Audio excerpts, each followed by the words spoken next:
I didn't actually. I have my own opinions. Oh, all right. Have you seen The Mask? I have seen the I mean, mask. Ian, if you would like to mask-splain to her. Welcome to Behind the Sins, presented by Cinemasins. Welcome to Behind the Sins, a look at what's going on inside the world of Cinemasins. I'm Aaron Dicer, and I'm joined this week by fellow Bafflegabbers Jonathan Watkins. Hello, hello. Wow. Yeah, it's not so easy. Not is so it? easy. Not No, so no. easy. Danielle Cardoso, Good day. Daniel. Chris Atkinson, Hello. Ian Whittington, Jeremy Scott, and Danae Hughes. Still not fired. We write for Cinemasins and TV Sins and do various other things inside the Cinemasins universe as well. Welcome to Season 4, live at SinWeek, Episode 1 of Season 4 of Behind the Sins. Excited to go in a little bit of a different direction for Season 4. Daniel, this was actually based on an idea from you. I thought you were going to say, Daniel, this is your fault. It is. That is correct. That is correct. But we were chatting one time, and Daniel was like, you know what would be fun is to have like head-to-head battles between our Sins videos, you know, or the movies we're sinning, and kind of talk about the comparison of the two, because that's always a fun thing to do. And with it being March and the madness that is happening, my immediate thought was to brackets and those kind of fun things. And we've done those on podcasts before, like had fun with brackets. And so I fed all of the Sins videos, or the movies, I should say, that we sinned in the year 2022. There were 107 movies that we sinned in 2022. I fed them into a bracket generator and had it seed them based on the number of sins. So the lower the sins, the higher the seed. Now, that doesn't mean necessarily that they will end up winning because they're a higher seed, because we will be debating which movie is actually more sinful. So the sins sometimes represent actual sin things about a movie. Sometimes they represent jokes we want to make. Like, you never know what they're going to be. So in this case, we are actually debating what makes a sinful movie and which movie of the two is more sinful. So that's what we will be doing for a few episodes here to finally crown a champion of most sinful movie of 2022. So I thought live at SinWeek, we could start it off by doing the first several matchups in the brackets. Yeah, why not experiment with a live audience present? What's that? No pressure. Oh, experimenting with a live audience present? Yeah. Yeah. I'm not afeared Good, good. at all. It works great for quizzes. Yep. That's not going to make so- any sense because this is going to come out way before. Way before they've ever heard the Captain's Pod, even though we recorded that this morning.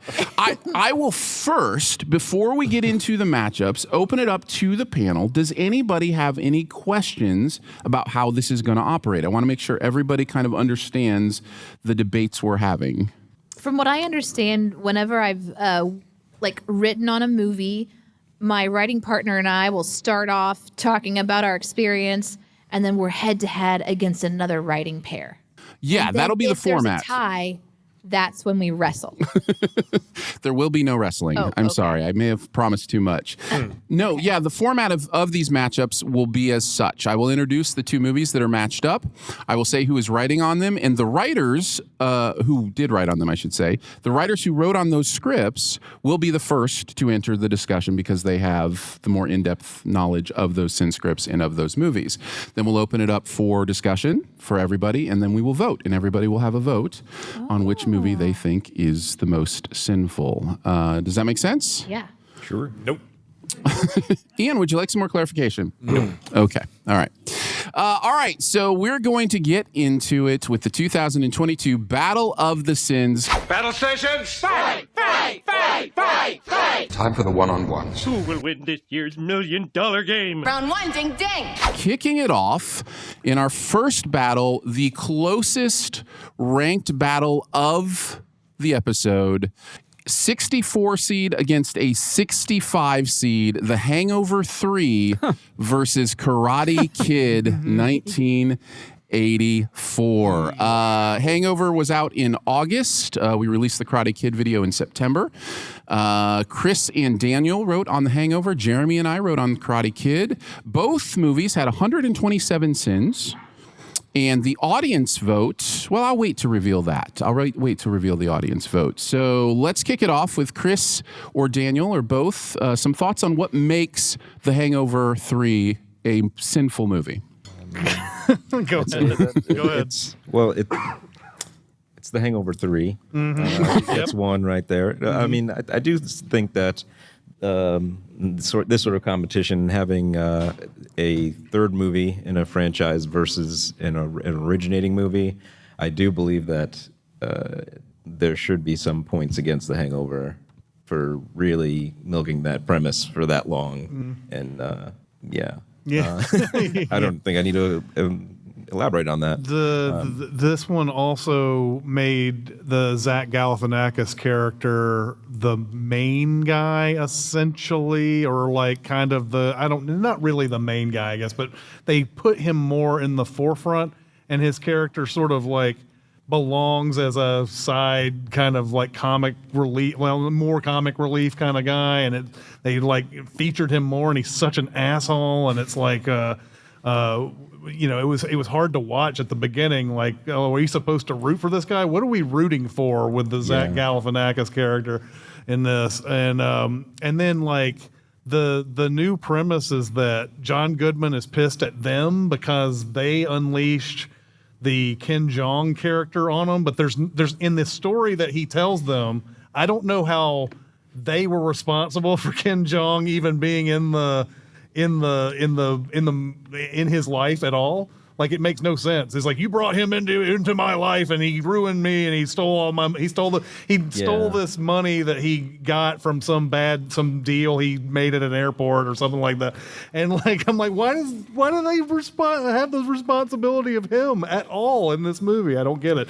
Yeah. But the only reason why he knows about them is that he and Ken Jeong, Galifianakis and Ken Jeong were like texting like sending each other notes notes in the mail and stuff. And it's like, oh, you must be super important if you were referred to in an email once. So like, I don't know. It's that the milking of that premise and then making that movie, I think it's clearly the more sinful movie.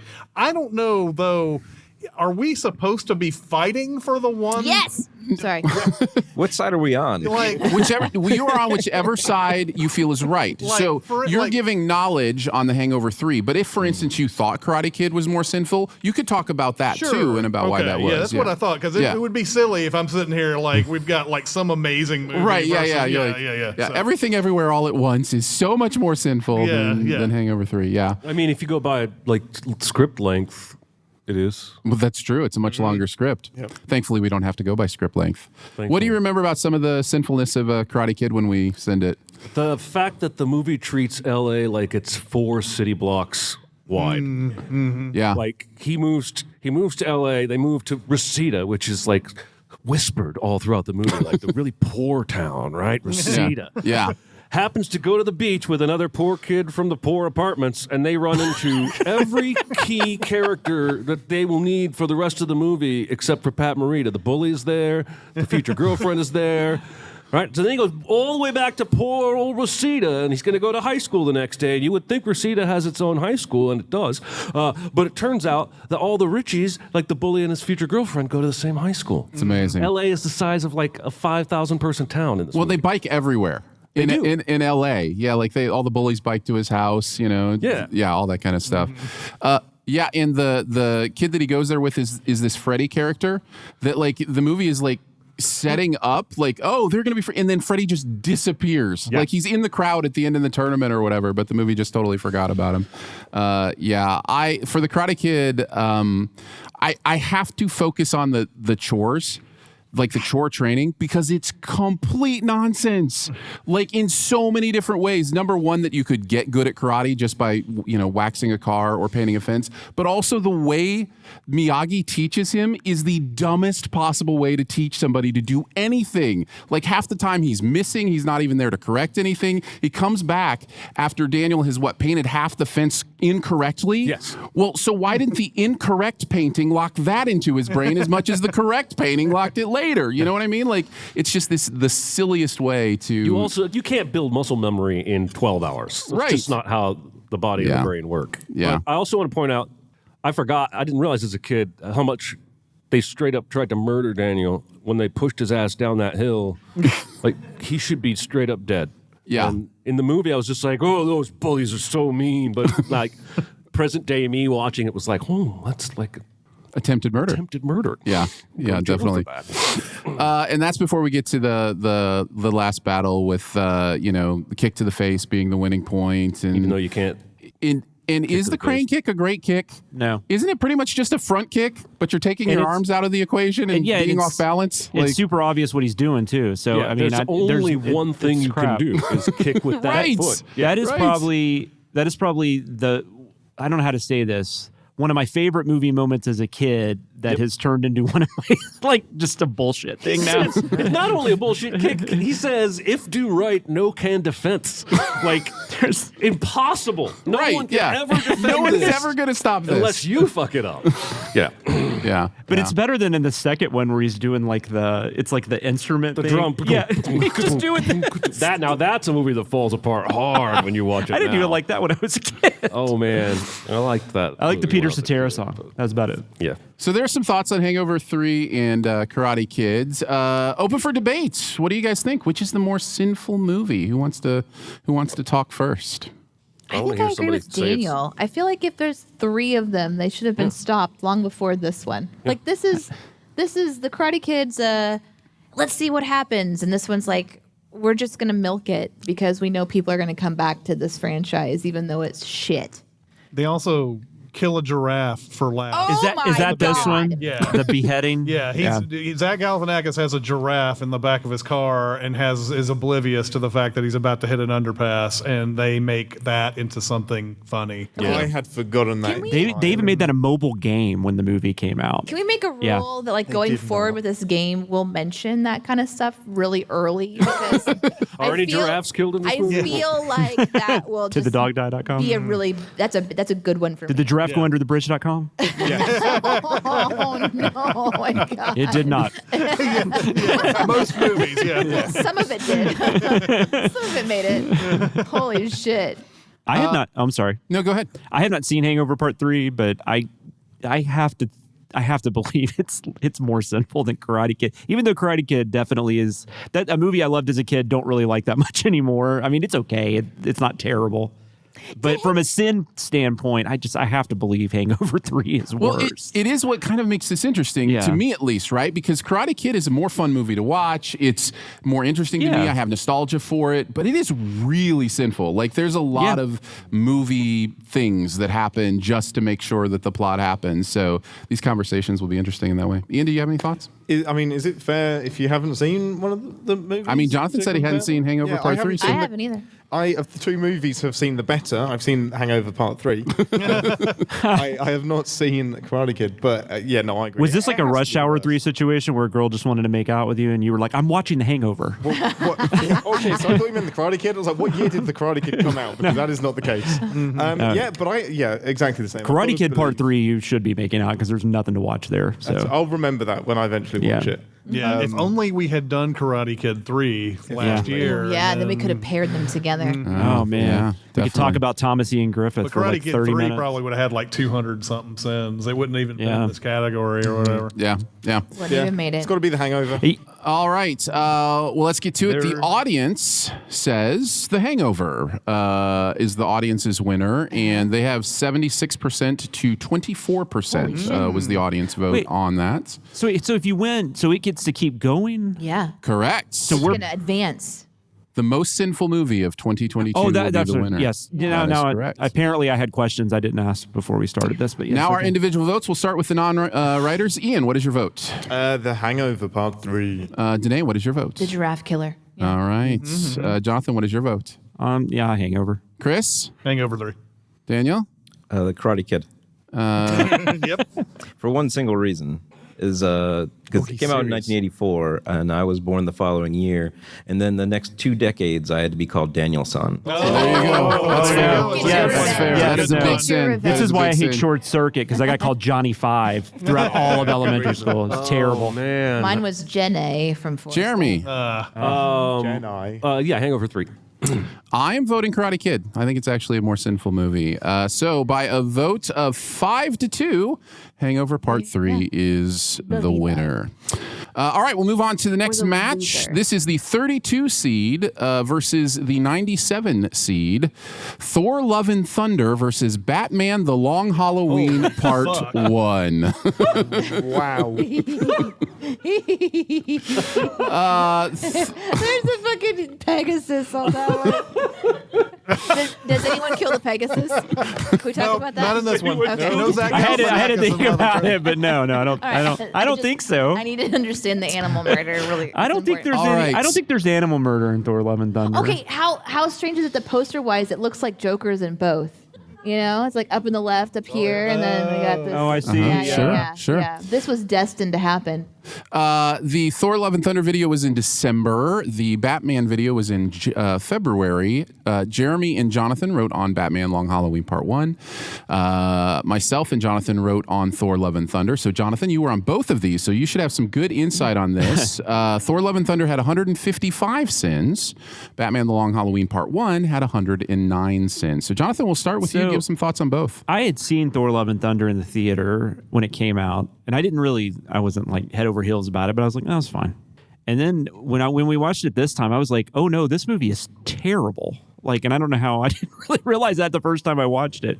And the weirdest thing about it, what might make it potentially the siniest, is it is like the Christian Bale stuff like does not go with what's going on with Thor. Like none of that connects in any way. Like the Christian Bale, especially at the beginning, and we even like had a sin about this because at the beginning it's like super like just sad and like, you know, he's losing his kid and then the gods like basically saying you're an idiot, go away and all this stuff, and it's super sad. And then it cuts to like, you know, Thor like working out or like fighting people to like AC/DC or some bullshit. Mm-hmm. It's so bizarre like how it just tonally is It's all the biggest over sin the in the place. movie, right? It's just the crazy shifts in tone. Yeah.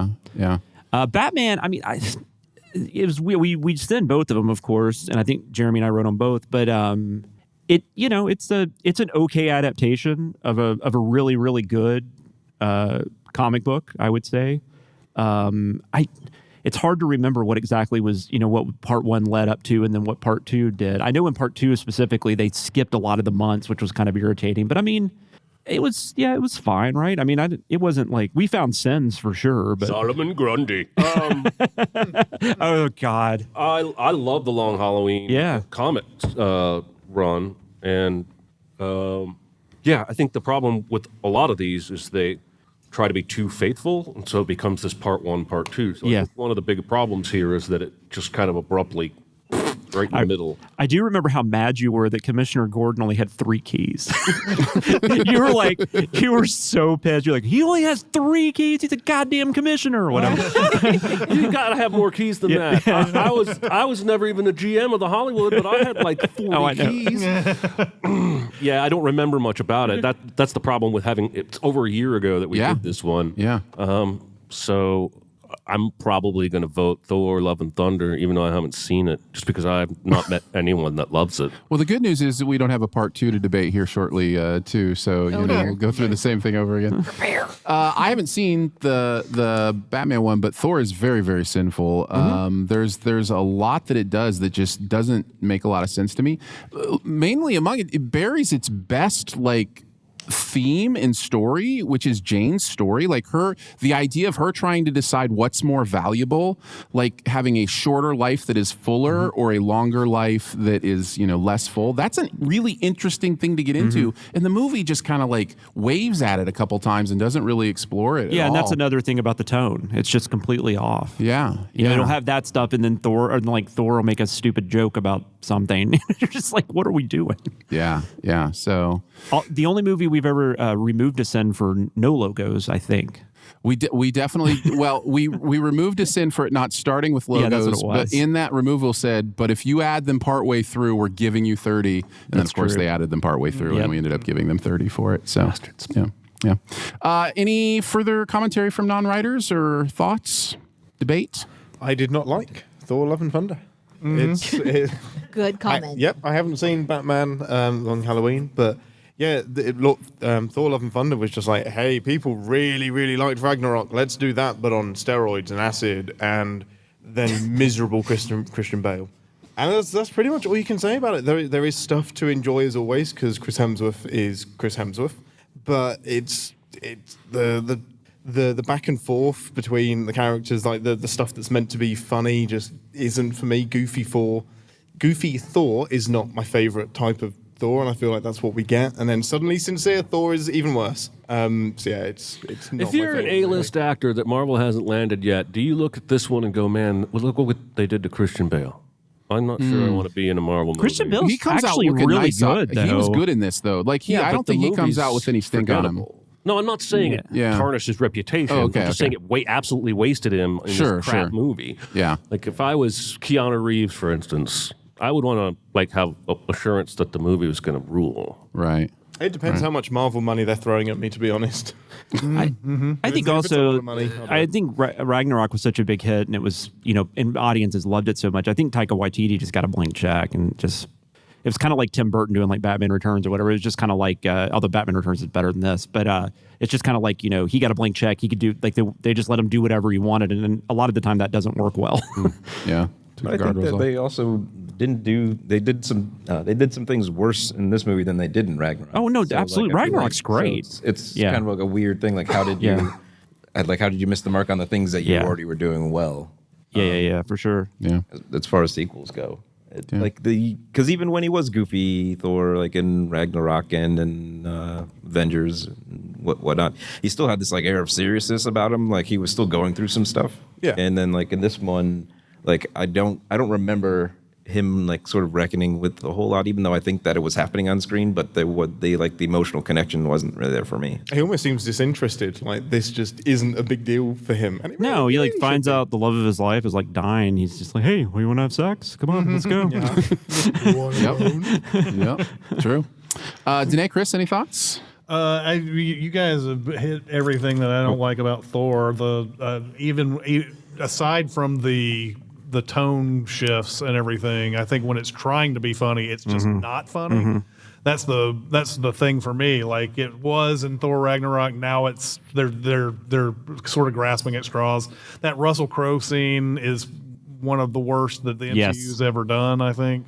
I didn't like that at all. I thought like the Batman Long Halloween. I've read one of the rare comic books I've actually read was pretty faithful to the comic book, and it's a good story. So like, you know what my vote's going to be on this one. So. Yeah, I think we're pretty clear. We'll go with the non-writers first. Danae, what's your vote? The worst one is the most Pegasus Killer. Fair. Pegasus Fair. Ian? Yeah. Yeah, what Danae said. That one. Uh-huh. Daniel? Thor. Chris?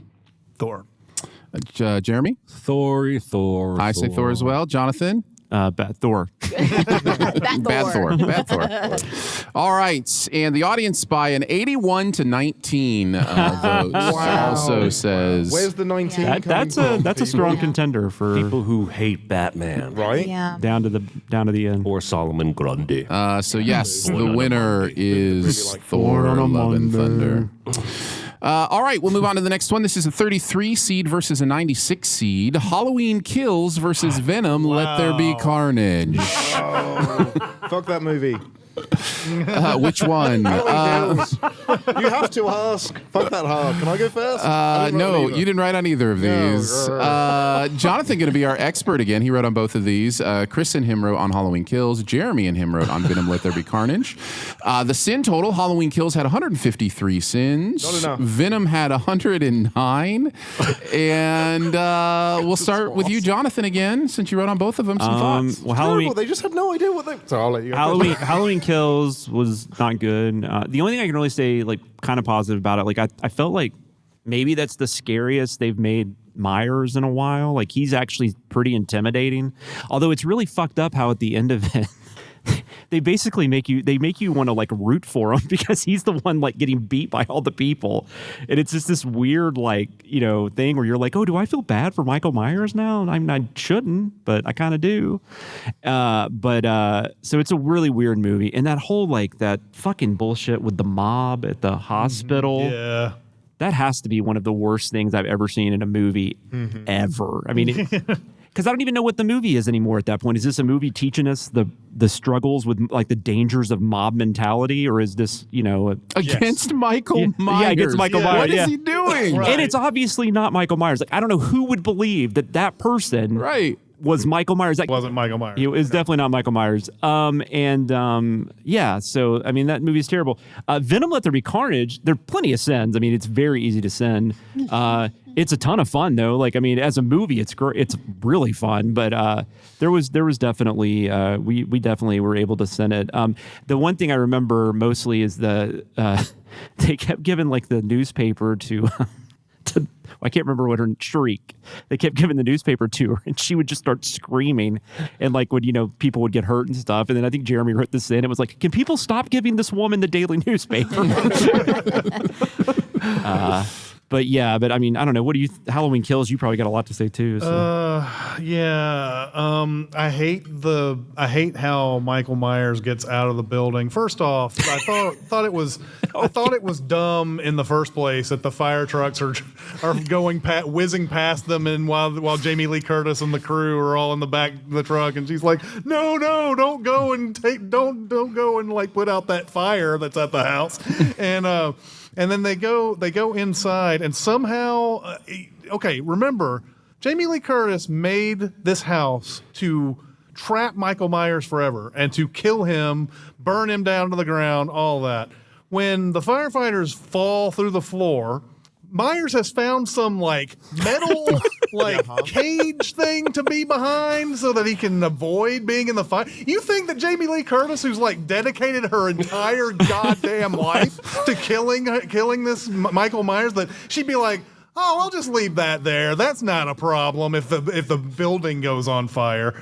I also hated the whole Anthony Michael Hall thing. They tried to bring back characters from the original Halloween and again fan service type of stuff going on. But I thought it was hilarious that he was going around to gas stations and going, "We're gonna get this Michael Myers who hasn't been a problem for 30 years. Come in, get inside the car." And everybody's like, "Yeah, Michael Myers, I'm ready for that." You know, like if you saw somebody at a gas station yelling about some sort of like dude who got caught, who's been in an insane asylum for 30 years, you'd be like, "Fuck you, dude, go kill him yourself."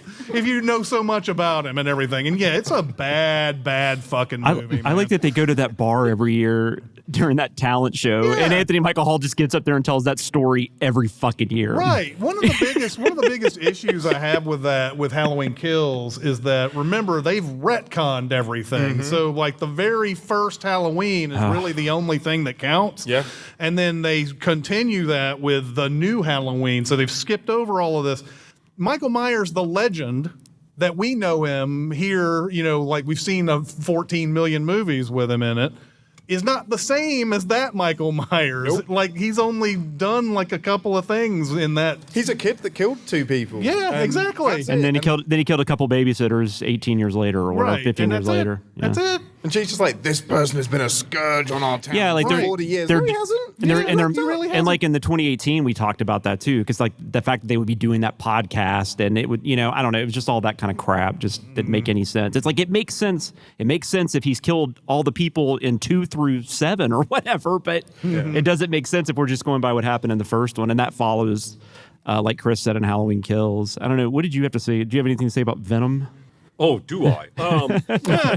I loved the first Venom movie, and it's a hot mess. And so this is that on steroids. And I was there for it. When he goes to the club, and he's wearing a bunch of neon glow necklaces, and he commandeers the DJ booth. Speaking to the people. I was all in. I'm all the way in. Like, there's absolutely no way I'm voting for this movie right here, because this movie was fun as shit. One of the reasons it has a lower sin count than you might expect is that it's short as hell. It's like an hour and 30 minutes with credits. Right. It's over like that. But I freaking love it, especially when he finally meets Carnage and Venom refuses to fight. And he's like, that is a red one. He runs the other direction, and it gets me every time. I love that Tom Hardy voice work is amazing. I love it really is. But this is actually probably like, this is what I kind of wanted Thor: Love and Thunder to be. Like, this is achieving, I think, kind of what it was going for, and it's just, I know Chris disagrees with this, but I only like a couple of things about Venom too. The thing that Jeremy's talking about, and there's a line, I don't even remember the full line, but it's something about like they found me amongst all this stuff and some dumpster juice or something like that. Just the words dumpster juice made me laugh, and I don't even remember what the whole line was. So, but yeah, I was not a fan of that movie whatsoever. I can see where people would have fun with it, though. Ian, you have wanted to say some things. I'm in. So I really, really, really loved Halloween 2018. Really enjoyed it. It's my favorite. a lot of people do. That isn't the original. Lots of fun. I appreciate that. Just really simple. Just really simple. Let him stab people and do things. And I liked that it was reimagining. That was like the tagline. He's back to stab people and do things. And I was ready for because we knew it would be a trilogy from the out. And I was ready for this to be a really well thought out trilogy that knew exactly where it was going, had an end in sight. They did not. They just decided to come back and then spend the entire time. And they didn't announce a trilogy till the first one made money. I mean, they did not say it was going to be a trilogy. Oh, did they not? No. Okay. Either way, fuck this movie.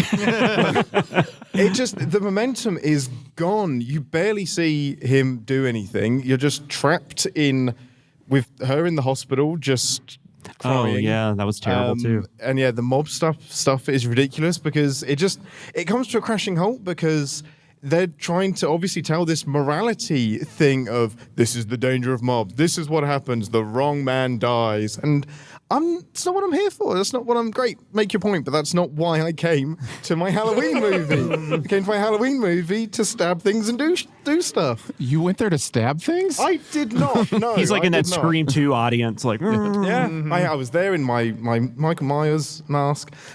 Yeah, it was just so disappointing. And then can I just have 15 minutes to talk about Halloween Ends as well? No. That has nothing to do with this, but that was another thing I was going to say. One positive about Kills, I guess, it might be better than Ends. Like that.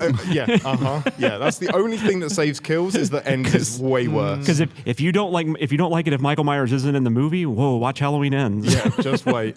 And yeah, Venom. We can follow Steve or whatever that dude's name.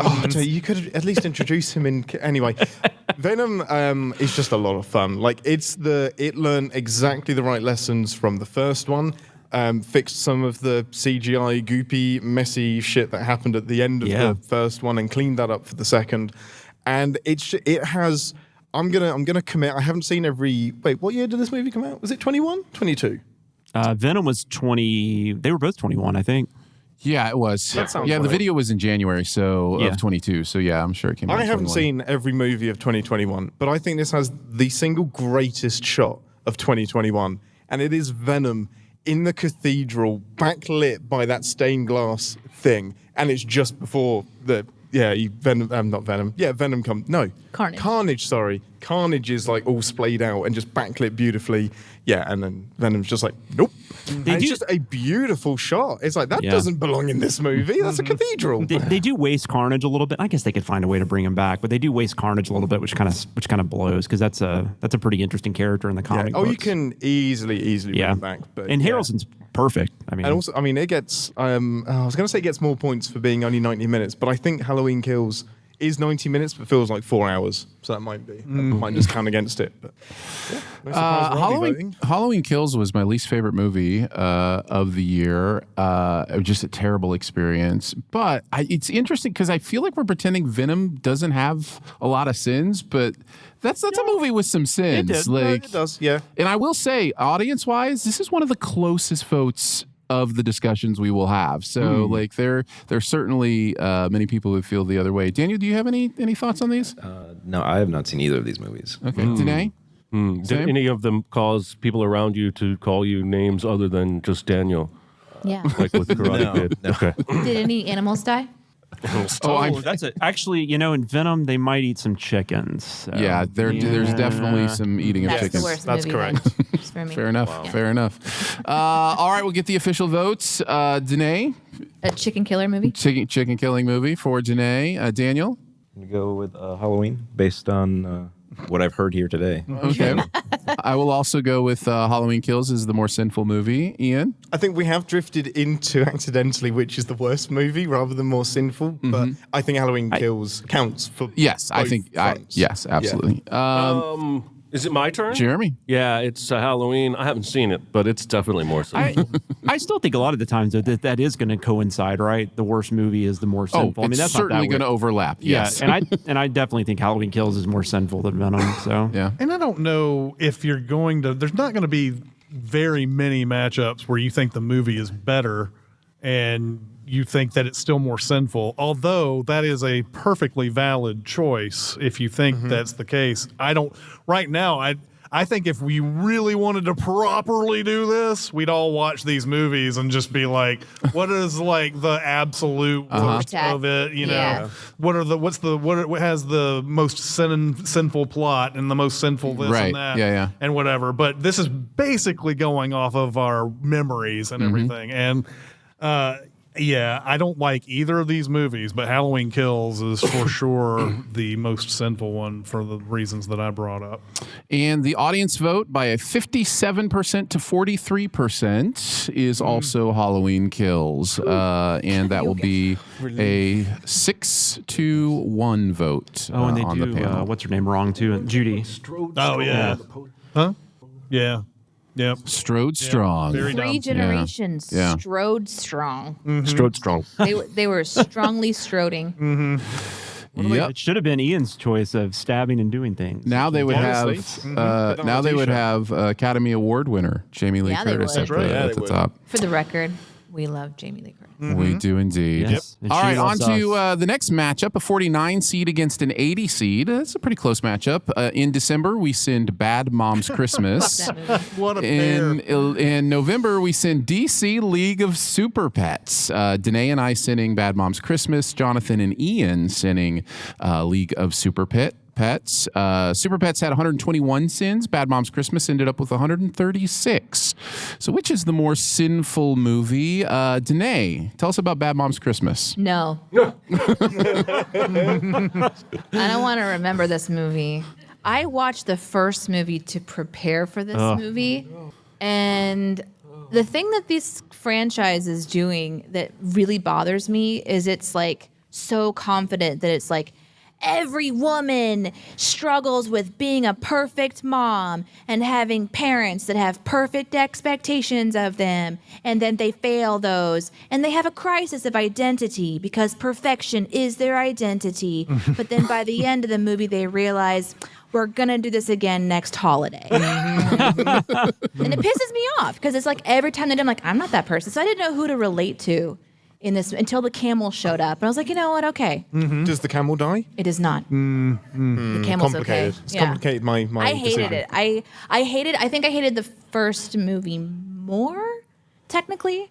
Like this idea of this movie is that like the first movie is the whoever the people are, and then their moms show up in this movie. Like this movie's like, oh, you thought that the first moms were fucked up. Let's show you how they got fucked up through family ties. And I think the idea is like, we're gonna try to show you what Christmas should be about. And I'm just like, can we just take Christmas out of the equation and just talk about this is just invented trauma for us to kind of laugh at and go, yeah, my mom's like that. My mom's the drug addict or the really perfect person that can't do anything wrong who wears silk to bed and puts lotion on before wearing silk, and somehow the silk doesn't get. That was really bothersome. Or mistakes my Hispanic boyfriend for the help. Jesus. God, it was awful. And then I don't see who was the other person. Oh yes, Kristen. She's the one that married a guy and then had some kids and wanted to be somebody else someday. But God, her husband, he's okay. He's okay. He's gonna watch the kids. It's gonna be fine. It's just so fucking bland and boring. And why are they wearing so much fucking makeup? No one does this. This is what you do for Instagram. Show me a real fucking movie about goddamn real fucking women and their actual fucking problems. I don't know. I just hated it. I know I'm picking up on that. I'm picking up on that. This movie.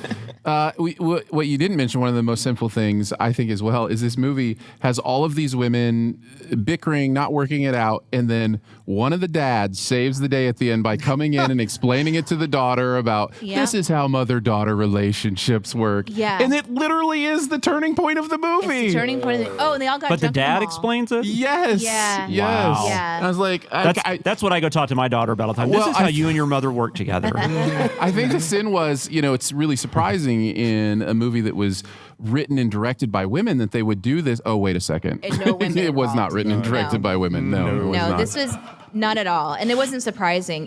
There's a few movies that I'm realizing there's this idea of like, oh, this is funny because like really lowbrow humor. This is funny because it's a poop joke or whatever, and this is the poop joke of what women, like cliche women stuff, is supposed to be. I don't even remember if I laughed. I think somebody asked me like, what's the most difficult movie to write on, and I couldn't think of it. That it's that I got so mad watching I couldn't write because I was like, this is like just throwing tables and stuff. That's interesting because when people have asked me, I wrote on the first one, and that's one of the ones for sure. It's like just, your anger fuels because it's just you? like this. It's not really anger. It's just so bland. It's just so it's like a really bad sitcom. And it's okay if other people find it funny. For me, I just could not find anything to actually enjoy because I didn't believe any of the character development, which from the first movie into this movie seems to just be sort of missing entirely. Like in the first movie, she like leaves her husband and then has another boyfriend who is now not, I don't even think he was in this one. Maybe it was a new person that she was with. I don't know. It's just, maybe just we don't need the women characters to have a relationship identity. Like maybe we just don't need to do that anymore. There's also a half hour, and I'm not kidding, literal Sky Zone commercial in this movie. Like it is some of the not since Krispy Kremes invaded whatever movie that was, the Mighty Morphin Power Rangers. Yeah, has it been this blatant? Or since recently, the Skittles advertisement in the new Shazam movie is almost as egregious. And it kind of folds in on itself because in that scene, the snobby perfectionist mother character who has been really snootish and standoffish to everyone else suddenly is like, yeah, I'm going to go jump on that trampoline and play dodgeball with you guys. And it's just like, that's because you got paid to do that. And she's one of the last two left, even though there are shots in the movie of her, getting hit with the ball and whatever. Anyways, there were a lot I think if there is something to enjoy about this, it's that all of the women actors, like I really enjoy watching them do what they're doing. I just wish that it wasn't like watching a woman that I feel like I respect just shit out of her mouth the whole time. Yeah. Fair enough. Yeah. Jonathan and Ian, what about Superpets? I don't know. I don't want to see a movie about shit coming out of a mouth. It's disturbing. Do you want to go first, Ian? Yeah, sure. I've seen both of these movies, but obviously I only wrote on Superpets. Superpets is fine. It's okay. It didn't do a lot for me. It trades, unsurprisingly, heavily on like the Dwayne Johnson and Kevin Hart bantering making fun of each other thing a bit too heavily. It's the sort of thing where, I mean, it's animated, so they had to have a script, but it kind of feels like, hey, you guys pretend to be these characters, sit in a booth and go back and forth. And there are some funny moments, and it does do a couple of new things, and there is like some cool meta jokes in there that I enjoyed. But compared to A Bad Mom's Christmas, that just has all the cliches, and anything I say will only sound like 1% of the rage that I'm Danae so sorry. had. I No, really but hate I that. echo everything Danae said. It's just in This is terms my of therapy. in terms of quality for me, I wouldn't revisit either of them. But for Sins, it's without a doubt that has got Bad Mom's Christmas has got all the sins. DC Super Pets is it's fine. Just a lot of the jokes didn't land for me. Yeah, the biggest sin of it really is it's just super. there. It's very bland. It's very mediocre. There's not a whole lot there. And it's really sad too because Shazam was going to make an appearance, but Dwayne Johnson said you can't. Yep. That's very true. It's very sad. Before you guys vote, I just want to tell you about this other scene that happened in this movie. So Kristen's mom watches them have sex. Her daughter and her daughter's husband have sex in this one because her mom is Wait, whoa! Wait, her daughter has sex. Oh, her daughter has sex with her husband. Yeah, okay, yeah. I was not her dad. That'd be Yeah. Well, I thought you were saying stepdad, but regardless. So Kristen's husband, they're talking in bed. They're about to have sex, and then it like pans over, and the mom is in the corner watching them because the mother is so obsessed with the daughter, kind of living vicariously through her, that she has to like look like her, talk like her, dress like her. Are the moms? So is that her mom? Yeah, the blonde. Yeah, blonde go together. What's her name? And the rest of it just gets confusing. Oh, it's right there. Yeah. I just wanted to bring that One up. of the moms on the bottom. It's really disturbing, isn't it? Like, why? Now we why will are send the Bad Mom's Christmas poster. Yes. Yeah, we should. Any thoughts from non-writers? I didn't see Bad Mom's Christmas. I did see Super Pets. The Super Pets has the same sort of issues that like A Secret Life of Pets or anything like that. Yeah, for sure. does. All these animated animal movies are always like, what are the rules about the talking, and like what can the humans understand and what can they not, and so yeah, Super Pets is really like exactly what they're saying. It's like just so bland and whatever. It's not memorable at all. No. I hardly remember anything that happened in it. I know that one of the animals that was caged turned bad. It's Kristen Wiig, I think. Yeah, that's one of the dumbest parts of the movie because they managed to assemble this tractor beam that can reach into space from a box of scraps. Yeah. But it's very specific because it works on the thing that's being launched into space, but not the window pane that it has to go through to get the thing. Right. So it's so stupid. And a lot of the jokes are, look, Kevin Hart is a dog and he just peed on that statue. Cool. Yeah. Dogs urinate on things. Like, Yeah. cool. Yeah. This isn't Looney Tunes from like the 60s. It's be better. Right. Was there a Looney Tunes where a dog pissed? I guarantee it. Come on, you have to ask that. I'm sure there is. No, there probably is. Any thoughts, Daniel? No, I haven't seen any of these movies, but I'm curious because the sins for bad moms, the problems, they seem to be very powerfully bad. But I'm wondering, like, is there a possibility that Super Pets had a lot more, No. like, small, like, pin? You're asking the right questions. You're asking the right questions. I've been debating this myself. No, Like, there is genuinely an argument to be made that there's more going on in Super Pets, in that the bad mom stuff comes down to a couple key terrible things. So depending on how you define most sinful. And both Danae and Jonathan said that it's the hardest one of the hardest ones they've ever had to do. Sure. And it's mainly just because it's bad and boring and terrible and whatever. So, like, I don't know. That's sort of where I'm, like, kind of thinking myself. So I feel like in this one, the characters just sort of at the end, they do the cliche thing where it's like, okay, but we're at the end of the movie, so these characters that shouldn't be getting along do get along. And that's one of the most frustrating parts for me. There's a mom-daughter pair where the daughter is, like, really sexual, has lots of sexual partners, and the mom is like this drug, like loves to smoke pot and like travel around, and so they have this really interesting like rock star type body freedom relationship, and that's okay. The mom shows up and borrows money from her again. And the idea is that she always shows up, borrows money, and then leaves. And then the end of the movie, for some reason, this year, this Christmas, this time, she realizes that she shouldn't bail on her. She should stay and, work to repay her or whatever. And it tries for a split second to kind of think, no, she's going to bail again. And it kind of starts doing that route.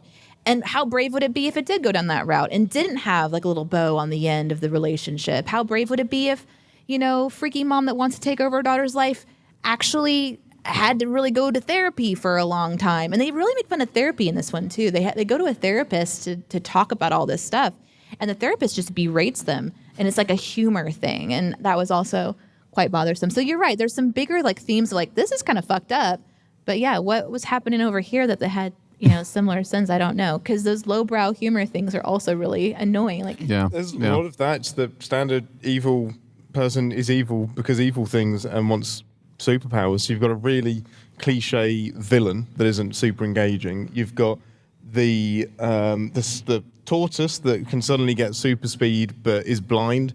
So they keep playing on that. Oh, I'm running into a wall joke. Over and over again. she'll hit on a leaf or something. Would you rather watch a movie that makes you angry and feel shit, or would you rather watch something that's just like every other vanilla cookie? Ooh, I would watch Superpets all day, every day, rather than Bad Moms, for sure. But that is not the question, so I will ask it. But it's kind of like, what do you Which do you think is the more sinful movie? We'll start with the non-writers. Jeremy, you're going to vote first. The Pets, because of The Rock. All right. One vote for the Pets. Daniel.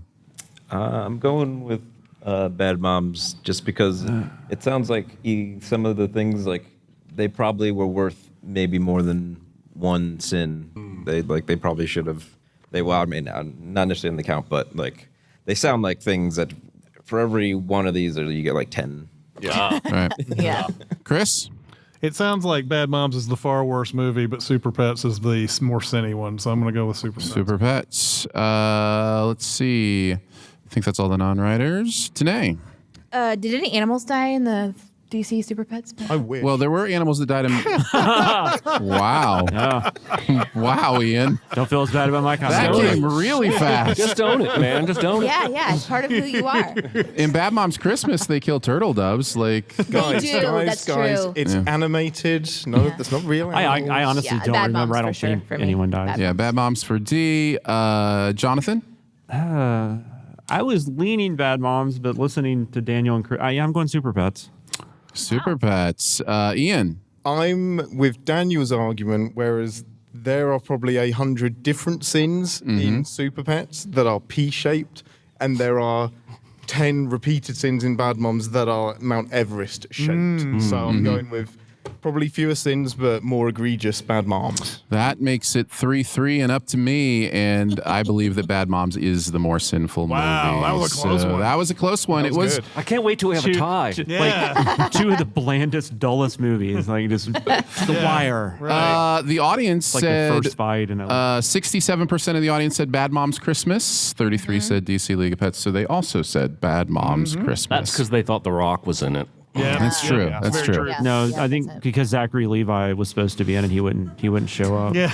All right. Which is the more sinful movie? Is it the 48 seed Scream 2022, or is it the 81 God. seed The Neverending Story? Which has more? Which is a more sinful movie? Oh my God. The Scream movie the video came out in July.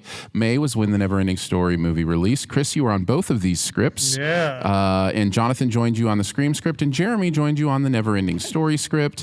120 sins for the Neverending Story, 136 sins for Scream, which makes it the slight favorite based on sin total. Chris, start us off since you were on both. Yeah, The Neverending Story is a big childhood movie for me, talking about 1984 once again. And I, never watched this under a sin guise at all. Right. Now I've watched it under the sins magnifying glass, and God, is that movie sinful. It's insanely sinful.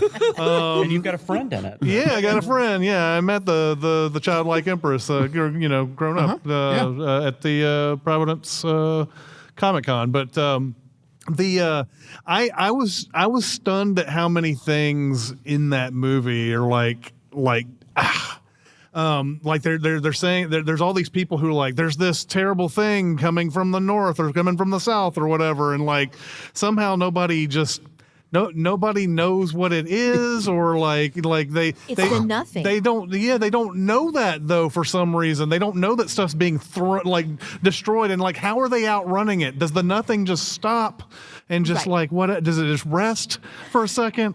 But yeah, going through it, I was like, wow, I didn't realize how much there is in Neverending Story that just went over my head, like as far as like they just forgot some story gaps, or put what I don't know, but especially I love the when Falkor is he's a luck dragon. That's how they like explain him just showing up out of nowhere all the time. But it's annoying. It's really annoying, like how he just shows up out of nowhere, and he takes him to this one spot, and you're like, again, much like the Eagles in Lord of the Rings. Why didn't you just take him to the Oracle, man? Why didn't you just go ahead and do that? Why do you have to go through because by the time Atreyu actually has to go through the tests and everything, and is the Oracle, and then he needs Falkor's help, Falkor just flies on in there and goes and gets him. And it's like, why couldn't you just float him there then? Do you really have to go through all of this? Did you have to kill the horse? Right, exactly. Did you have to kill the horse? Yes, exactly. I could honestly probably go another hour on the Neverending Story. That's how sinful that movie is, even though I still love it in my heart. The new Scream movie, I did not like at all. I thought this up and comer Jenna Ortega was really good. I did not really like anything else about it. I thought I don't know. It's just I don't have much to say because I actually don't remember anything about it anymore. I like how the poster says the killer is on this poster. I was going to say that's one of my favorite taglines ever. There's 12 people. Well, yeah, it's a whodunit. They did it. All the Scream movies are whodunits. I thought the reveals of the killers didn't make much sense for me throughout the whole thing. Like I think who's the one? I guess it's a spoiler for those who haven't seen Scream 5, but whoever the one girl is that ends up being one of the partners in it, I know she. I know today's gonna watch this one. I know she may have had a bulletproof vest on or whatever when she got shot 18 times by Dewey in that one scene. But she's like hanging out at a party. Like, no, you can't just shoot. You get shot 18 times just because you have a bulletproof vest on and then go to a party afterwards. And she crashes back into a glass case. That's the thing about the Scream movies, man. The killers always get they get the shit beat out of them. Yeah. Which is kind of entertaining, but also it's like, but how are they okay? Like, how did they show up a scene later? Like, what's up, guys? Yeah, exactly. And I don't know why I did that move. Not sure. Like what's up, guys? Yeah, it's what everybody if she went does. grocery shopping after, would that have been okay, or is it the party that bothers you? You can't do anything after getting shot 18 really times, yeah, except sore. go and lie down somewhere. Yeah. And really, just think about how lucky you are to be alive. Right. When Cindy calls her, and it's like, you got to get out of there.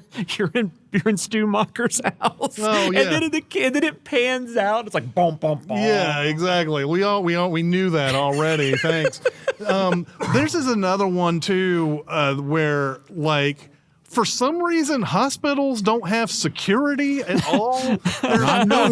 There's no cameras. There's not anybody. Like, people can just go in and be like, I'm going to walk into this hospital with a Scream, with a Ghostface outfit under my arm, I guess, or suitcase or whatever I brought in, and go into a bathroom or something, I guess. I don't know what we don't know, and put on the outfit and then come in. And nobody's like, there was one person unaccounted for on this video that could be the person that we're really. They do this all the time with hospital stuff, and we're doing another one that recently that just had some hospital stuff in it that just makes no sense. But I think as far as what's the worst movie, Scream 5 is probably the worst movie. But what might be the most sinful movie is Neverending Story. All right, Jeremy, what are your thoughts on Sending Neverending Story? It is batshit insane. Yeah. And they do kill a horse. Yeah. So I feel like your vote Swamp That's of like- sadness. is set. Oh my Yeah, god, that's when this- you're a kid watching that. When It you were a was the kid, man, worst. that made me cry. I was, Yeah. Yeah. When you're a kid, you just don't see Yeah. everything movies skip over. Even when we did The Dark Crystal a couple of years ago, I was like, this movie is garbage. But Yeah. I loved it as a kid. Yeah, I mean, I think there's a lot of innovative set design. The swamp is cool. It's Wolfgang Yeah. Peterson, Fair. who's a talented I mean, director. I'm with Chris. I love it in my heart because I watched it so many times when I was a wee little kid. But it's bonkers. You can't tell me that Scream 5, as bad as it may be, is anywhere near the insanity Well, of Neverending Story. yeah, the Swamps of Sadness thing doesn't make any sense anymore, too. Like the horse is sad. That's why and it's sinking. And it sinks. Yes. But Atreyu is crying his eyes out. And does not And sink. then is like depressed for like a whole like week or however long he's trudging through the mud in that one scene. He never sinks down, never once. He's not sad enough during Well, that. I think what this movie's trying to tell us is that horses feel a lot more than humans. They do. They really do. And we both wrote something, I think, where it was like Atreyu has a very small amount of time to do what he's got to find the Southern Oracle. It's sort of like yada yada's this whole like he went to this place and he went to the mountains and he went to this and he didn't know where to go. There's no map of where to go anywhere, but then like suddenly he lucks into the turtle that knows everything. It's a luck turtle. Yeah, it's a luck like turtle. the luck dragon. Yeah. Indeed. Any non-writer thoughts on these two movies before we vote? Can I speak on Scream real quick? Yeah. Okay, so because I wrote on that. Also, Dark Crystal still rules.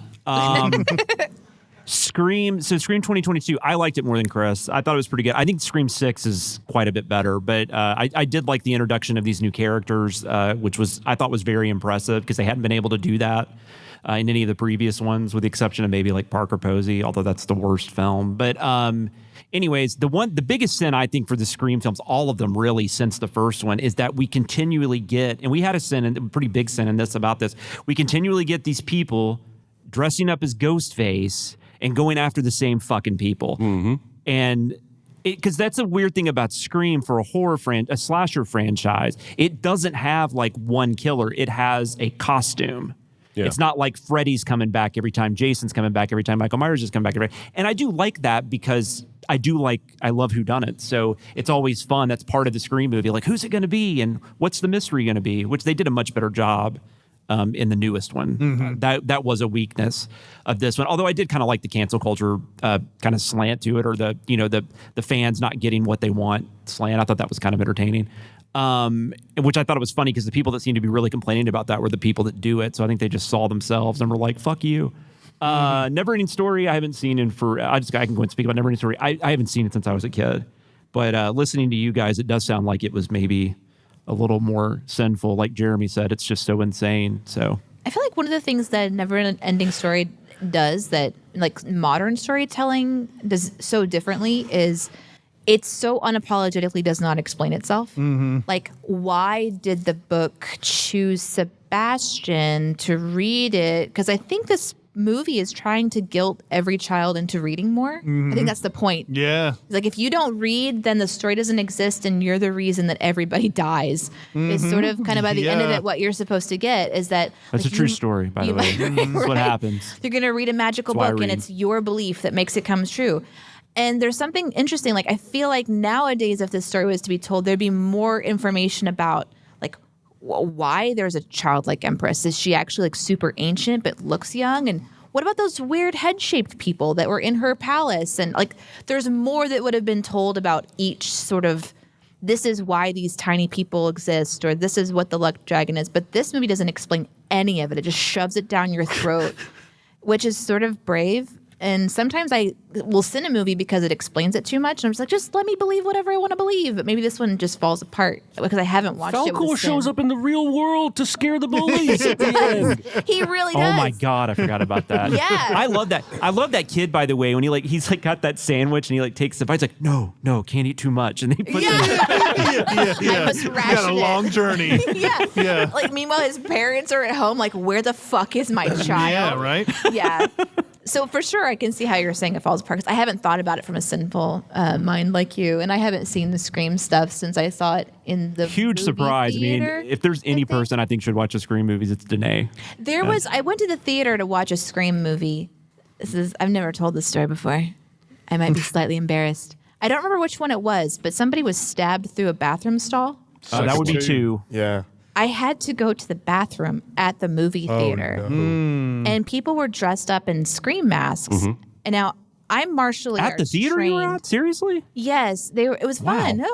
And so I go to the bathroom, and I have never been more freaked out. And to this day, I go to the bathroom that is the closest to an actual wall, and I just lean closer to the wall because I freaked my shit out. It's great. And Yeah. literally. there was somebody in the stall beside me. Okay, there were 2 down, but they had the robe on, and I could see. Oh, my. Like the black. It was fucking freaky. But they've got to You line say it so. up so perfectly. They've got to know where your ear is to get it just right. Also, It's just tricky. don't. Oh, yeah, don't go watch touch the Scream 2 bathroom video. We stalls send with your that. face. Just don't do definitely that. so. It's There's good no advice. reason to lean over and No. touch anything in the bathroom stalls. Yeah. Friendly reminder: also, don't have your phones out in bathroom stalls. How did It's I know gross we're in not there. talking about Scream 2, but how did the killer know Omar Epps would listen? Like I think you he know, was tapping. I think he was tapping. he was Anyway. saying something. He's like Billy's mother. He's like man." whispering. Yeah. Yeah. But I don't know how he knew like this will get him to listen, and then Yeah, I'm he gonna did stab. not. I don't To know. get him to stick his ear directly on a stall, which I would Yeah. never do. But I haven't Like, watched never any touch of the anything others. in a bathroom if you don't have to. This was pre-COVID. Right. We used to stick our ears to Yeah, stalls. but gonorrhea was still a thing. That's true. Gonorrhea was yeah. still a thing. Yeah, it was. That's how you Dan- get gonorrhea. That's ear how to you the do it. stall. That's how you do it. Daniel or Ian, do you have any thoughts on this matchup? Or gonorrhea. Or gonorrhea? Where do you want me to begin? Daniel, you can go first on all of them. Never-ending I'm gonna- gonorrhea. I'm going to stay out of this conversation entirely. I've not seen Scream. I've only seen 2 of the Scream movies. This is another continual sequel-itis where I don't know. I hate horror movies. But I do believe that the Neverending story seems like it has never-ending amount of sins. Ian? Great timing. Yeah, Scream is so simple, to be honest. What always gets me between the killers, especially in this one, is the height difference. Because they're both, I don't know, the other killer is considerably shorter than the other killer.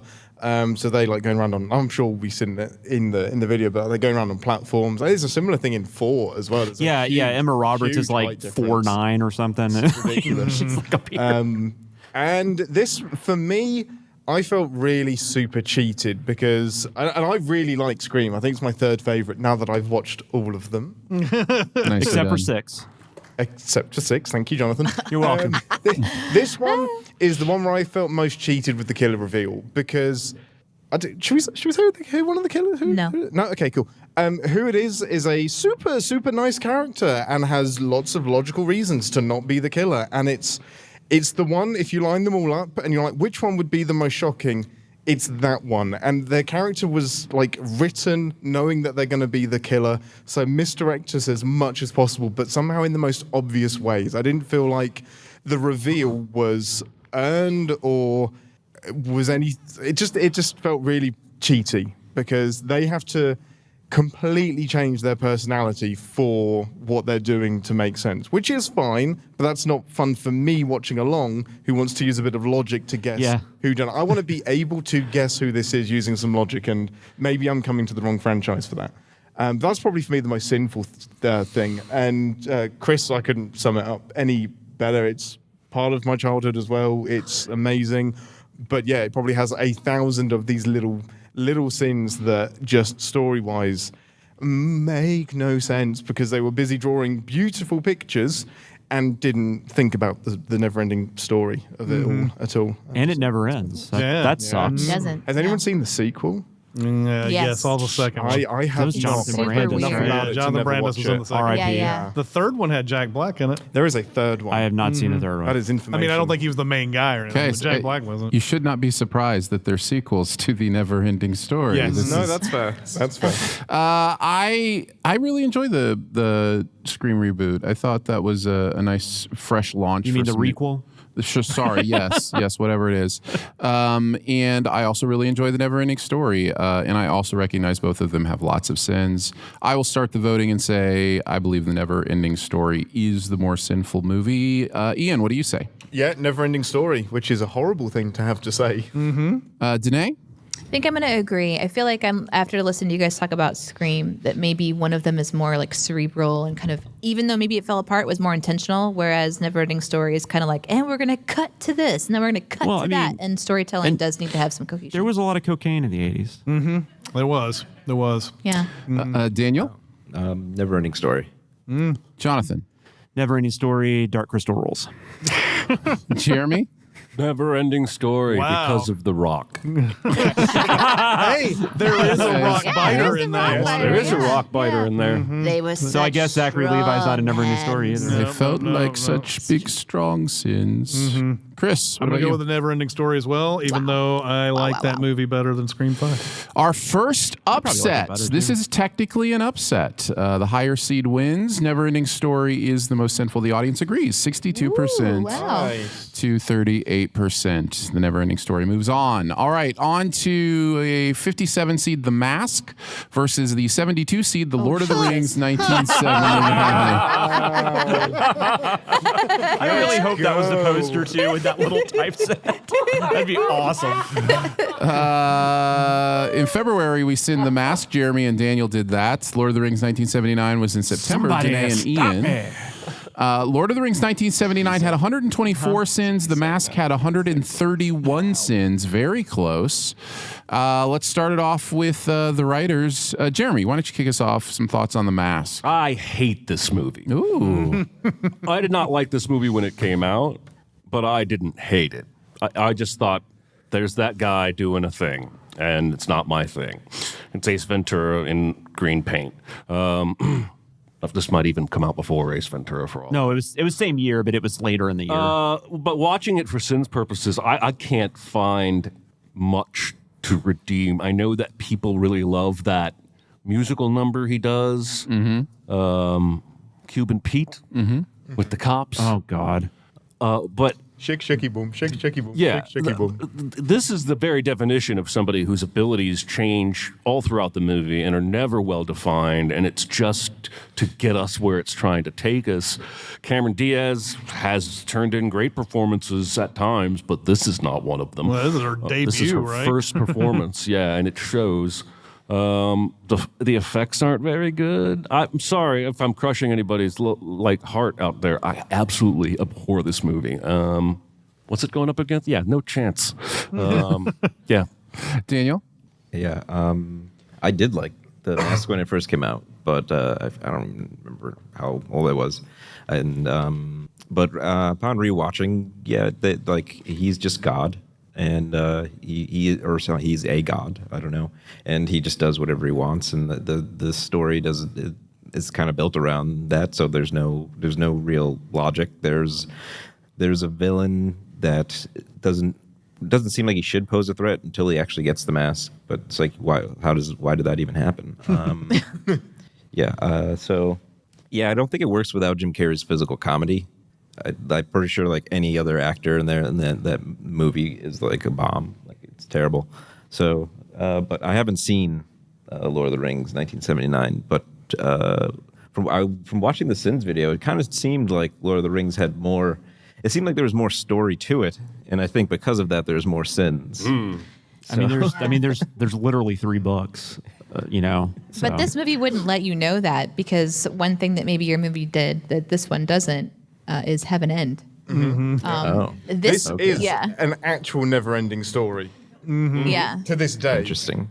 Yeah, it's like they kind of just, I guess if I've ever watched a movie and questioned like they ran out of money, it's just been like, oh, maybe they just had to kind of end it here. Maybe Monty Python in that way. What was that movie that you were talking about where The Holy Grail. the Holy Just Grail? ends with the policeman coming into. They literally Yeah. ran out of money, yeah. It's amazing. Because they literally just ran out of money. Like, we got to stop here. Same thing, but this time to Lord of the Rings. So they take, Tolkien's work and they just start to go through the story, and then they get this one part, and it's just like, yeah, we have to stop now. And it's like right before a huge battle. And then it just ends and there's nothing afterwards. Well, in this case, they ran out of money for the sequel because they were planning to split the 3 books into 2. Is this Ralph Bashki? Is that who? That sounds right. And this just tanked so hard. They were like, we're not giving you any more money. This is just where it ends. So it is the most jarring, abrupt ending to a movie that I think I've ever seen.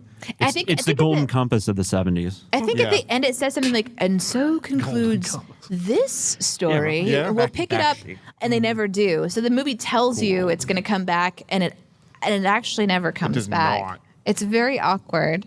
But this was an interesting one to send because I love Lord of the Rings. So like being assigned this one was really interesting because I kind of go in and I'm thinking, okay, I'm familiar with the characters, I'm familiar with the story. And watching it done with rotoscope, I found really fascinating from like a filmmaking perspective to try to figure out how are we going to tell this super high fantasy story without animation, without like the budget that we see later on.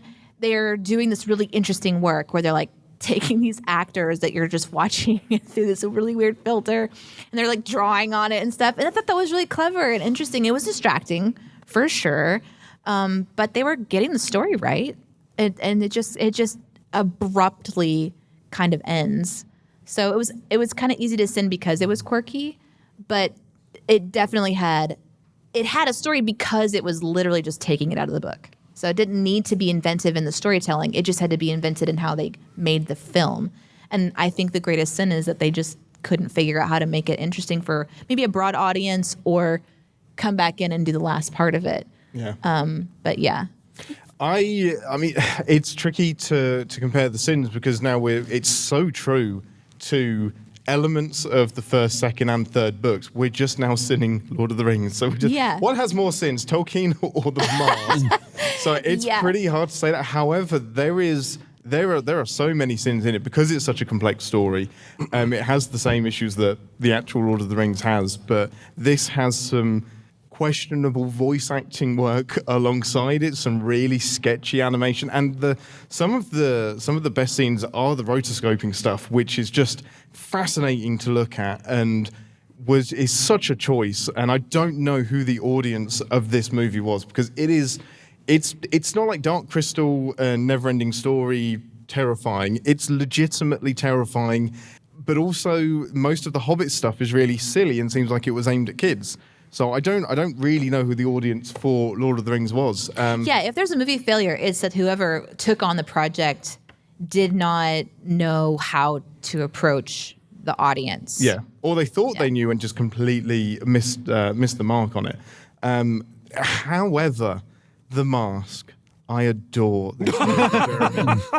I love this movie so much. It has sins. Of course it does. It knows what those sins are. It plays into those sins. It plays into the ridiculousness. Yes, it's a cartoon, but it's a live action cartoon. His powers don't need to be regulated or explained. He just is.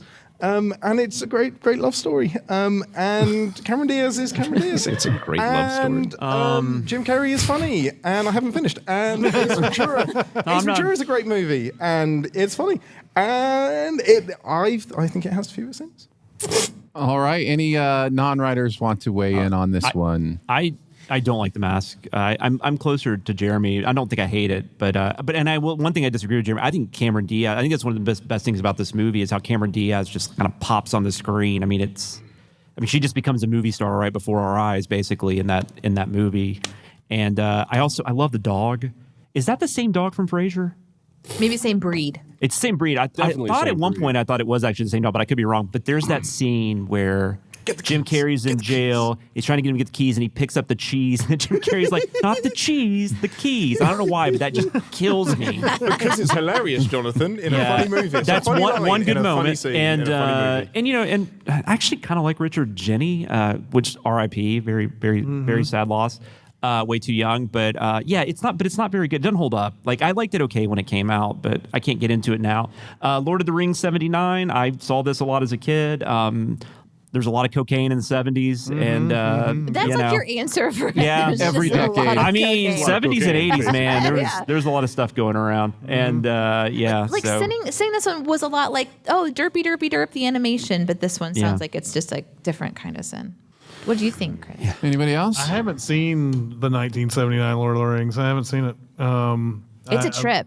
Yeah, I've only seen The Mask in this group, and The Mask just seems innocuous to me. I thought I liked it okay when it came out. Thank you, Chris. That is the correct opinion. Thank you. Yeah, I mean, but it's another one that just like, you know, when you're sending it, you're just going to be like constantly writing something down. I don't know enough about that Lord of the Rings to say, so I have no idea on that one. I only have one vote on this, I think. Daniel? I'd like to point out that at least with the sin count on this one, that we kind of goosed it a bit with the bonus round, which is mostly just the narrator being upset that the dog is not his dog. So I would like to point that. I love this. This is really like a point of like actual contention. Like a lot of these sins are actually positives. So yeah, it's interesting. I am going to lean more with Ian on this one. I really, really enjoy The Mask. I really, really enjoy Jim Carrey. Can we watch it on your big TV? We can watch it on my big TV. Yes. It is a lot of fun, and I like Jim Carrey being Jim Carrey. Are you like the one person that likes Dick and Jane? No, I'd actually probably have to watch that. I don't remember liking that movie very much. It's bad. But yeah, it's not like The Man Can Do No Wrong, but I do enjoy plastic face Jim Carrey. And literally, in some cases in this movie. I'm going to vote for the Lord of the Rings being this more sinful movie. Let's see. Daniel, why don't you go next? I vote for The Mask because of The Rock. And your name's Daniel. That's awesome. Daniel, I always thought it was Jeremy. Daniel, what about you?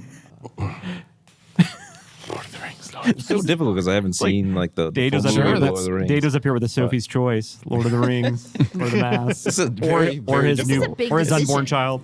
Yes, this is one of those This three. is a very It big is, it decision. is. Like, All right, we'll come you back to you realize how then. much is riding on this, Jonathan.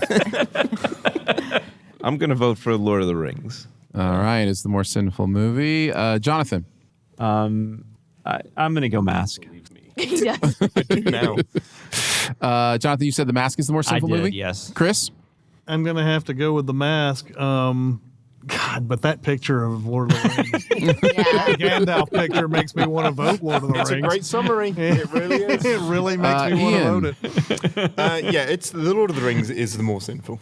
All right, it is 3-3. I guess I don't Danae, get a you vote. have the deciding vote. Which is the more sinful movie? Okay, cool. Do animals die in The Mask?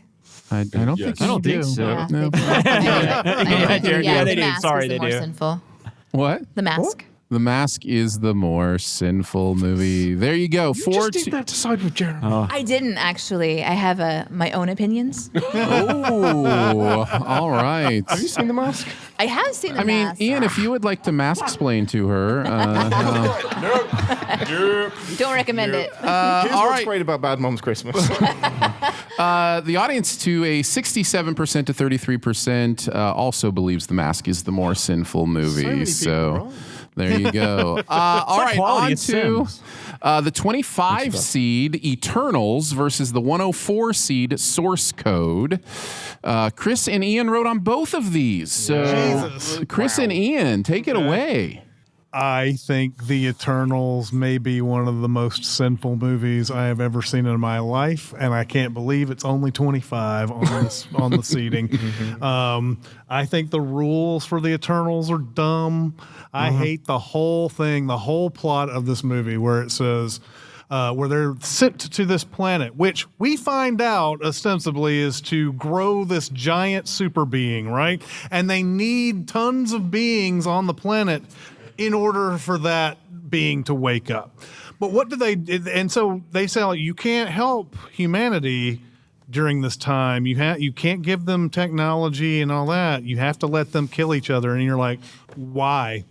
Why don't you help them get more people on the planet so that you can grow this super being right away? and then there's never any real explanation. I hate the rules of all of everything on this of this movie, and it's long and it's boring. There's a moment. It's about 2.5 hours, and we said this in the Sims videos. God, this movie is long, and it's just Kumail Nanjiani walking out of a building, and there's out in the car, and it's like, why are we meandering about in a car outside of a building in the Eternals right now? Hasn't all the major things happened? We've already gotten to this 2.5 hour mark, and then there's that long ass like bonus scene at the end. There's a leprechaun in there for some reason. Yeah. Harry Styles shows up for some reason. Eternals is just a garbage movie. I really detested it. Source Code, however, is actually a really fun movie. Yeah, it even though there's a lot of sins in it and everything. I love how this is another kind of a Groundhog Day movie.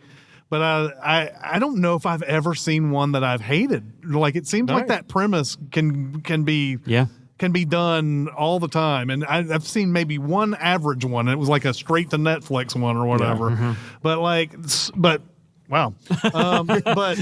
But I really enjoyed Source Code. There's only a few things in it that you're like, I didn't like that part. It's like, and you know, it all comes down to nitpicking how similar or like why there are certain differences in the next go rounds where it's like, why is this different all of a sudden when just because he did this or whatever. So there's not much to pick on Source Code, I think. Even if there is, and I'm just forgetting all of the stuff, it ain't no fucking Eternals, that's for sure. No, it gains a lot of points back for only being about 4 minutes long and the Eternals being 7 weeks long. Yes. The tricky thing with Source Code is that you're sinning time travel, and it's like you can have whatever rules you want, because guess what? Time travel doesn't really work in the real world. And the biggest sin is that, for me, is that it pulls an inside man at the... Is it inside man? No, deja vu at the end, where it says this thing that is 100% not possible, cannot happen, it happens. And they live happily ever after, because this isn't a VHS recording or a DVD recording. He actually can travel back in time. The laser pen does work and they can see it. And that for me is the biggest. You wanted to get to a happy ending, which, by the way, isn't a happy ending, because he steals that man's body. He totally does. Someone has a really bad life after that point. But otherwise, it is such a fun movie. Like, it keeps you guessing. You can nitpick the stuff that isn't consistent between the loops, but watching Jake Gyllenhaal just figure stuff out and then preemptively do things, I never once think, oh, this loop is boring, let's get on with it. And intersplicing the stuff outside of the loop, that's engaging as well, and that's really fun. Eternals, I will never get that time back, ever. In the cinema, sinning it. I wish I'd remembered this during the live Q&A. That is one of my hardest experiences, sinning a movie, because it just kept going on. I was like, right, I've got 102 sins here. How much of the movie is left? 2 goddamn hours? How am I not further into this? And we have a great villain's plan sin in this, because they, like you said, they should just accelerate everything so that you get to 7 billion people or whatever the magic number is as soon as possible. And talk about, like, why didn't somebody super powerful come in and stop Thanos? These guys, why didn't they come in and stop Thanos? Because he just put them back half of their time by blipping half the people away. They should want to stop Thanos more than anybody. Yeah. And then we're just going to ignore that there is now a massive stone head coming out of the Atlantic Ocean or whatever. We're never going to mention that again. And it's just... There is some interesting stuff with the Barry... Is it Barry Keoghan? Is it him? Keoghan? Yeah, with his character that I really, really like. And he was the only character that I believed why he would depart the Eternals, why he would be so pissed off and angry. But yeah, them not helping makes no sense. Imagine coming out a few years after the whole DC Batman versus Superman stuff and the Justice League just turning up out of nowhere, and then trying to introduce 27 characters with all different superpowers that rarely interact with each other in one movie, albeit a long movie, but far too much to do it. The concept itself deserves to be a TV show or something like that, but I think they got burned by the Inhumans, so they just thought, let's make a movie and be done with it. But I do not understand why this movie exists, why it came out when it did in that weird in-between-us phase of Endgame being done, but pre-phase 5 or 4, whatever we're in now. Just its mere existence is a sin. I rest my case. Yeah. Any non-writers want to chime in, or should we just go to the vote on this one? What do you think? Anybody have any thoughts? I just think that they misuse this cast. I think that they should get sins just for having that many really good actors on screen together and not being able to. Well, and Chloe Zhao behind the camera too. Right. Yeah. So I don't know. I just wanted to add that. Yeah, no doubt. Any other thoughts before we vote? Source code, a lot of cocaine in the 2010s. Yep. All right. Jeremy, why don't you start us off? Eternals is more sinful. Daniel? Eternals. Jonathan? Eternals. Danae? Eternals. I say Eternals. Ian? Oh, it's source code. And Chris? Eternals. 6-1 votes. No, Eternals. Oh, I'm sorry. Did you think you could just say words and I wouldn't write them down? Yeah. Nope, it's on record now. It's on Too record late. now. The audience, by the way, only 67% agree it's Eternals. Go but they fuck do yourself, audience. I mean, wait a minute. I mean, you guys are great. All right, on to the next one. This is the 40 seed Dune 2021 versus the 89 seed Surf's Up. What are we doing here? Which is the more sinful movie? My double feature. Chris and Danae sinning Dune 2021 with 142 sins. Myself and Daniel sinning Surf's Up with 115 sins. Kick us off, Aaron. Me? Okay. Surf's Up it's kind of fun in a lot of ways, but man, is it sinful. This is a really sinful movie, mainly because the entire foundation is that this movie is a documentary, which just sets it up for so many easy sins, It's weird, 'cause right? that's Dune too. It's like a documentary. So there's this moment where they cut back to interviews with Cody's family. Cody is this surfing, penguin or whatever. And they live on this island where the documentary crew was for a couple days. They were there and they didn't pay any attention to Cody at all. He was just this kid that couldn't surf, and they tried to leave him behind because he was nothing interesting. But they have footage from his parents, full interviews they did with his parents. So just stuff like that where you're just this is not a valid documentary if you really look into it. Yeah. They blur the penguin nudity, but not the otter nudity. This is really strange. No, the Why- other way around. They blurred the otter, not the penguin. That's true. That is right. Thank you, Daniel, for correcting me on that. I knew you were paying attention on that regard. Did you say they blew the otter? What did you They say? blew the otter. Yeah. That's a weird kids movie, man. I missed that part. Quote it. Put it in quotes. You'd think that would be the part I Tweet remember. that. That's what I said.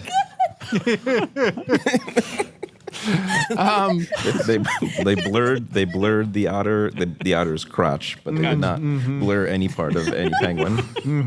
And then the only other thing I was just going to mention is it just has some weird things for what you would think is like a family kids. Like the fact that the chickens in this movie often eat fried chicken, is a really weird one. And it's kind of addressed jokily, but then my brain's like, no, that's not enough. What is going on here? Are there non-sentient chickens with the sentient chickens? What Are there just cannibals? Yeah, or yes, exactly. Daniel, anything to add to Surf's Up sins? Yeah, I mean, same thing. With which animals were sentient and which ones weren't. The little squid is a buoy, is a lifeguard buoy for some reason. Right. So there's a tool, and then with the And whales are boats. yes, whales are boats. Yeah. We're not sure if that's consensual or not. Did the otter give consent though before? Yeah, and the otter is it was Don blur- King. Okay, that's cool. Voiced by James Woods. Oh my God. That's the type of character he is. Oh my And, gosh. with the documentary stuff, there's like the camera placement.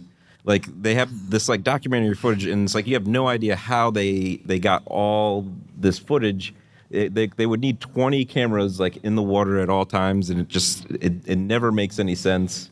There's like some footage where they'll cut from one camera angle to the other, and like it's clearly something. The physics of it are completely different of what's happening. But it is kind of a fun movie. It is a fun movie. At the end of the day, it is fun to watch, really is. and you know, there's just a lot of sins stemming from some choices. You know, so yeah.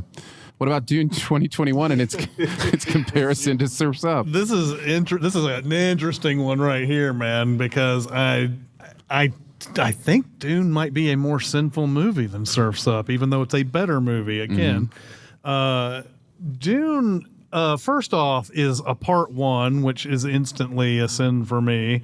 I feel like the David Lynch version of Dune is just silly, and this one took it seriously. So we look at this Dune like, oh, they took it seriously. This movie's way better. But the David Lynch Dune has pretty much everything that is in this Dune. It's just that, and it tells the whole story.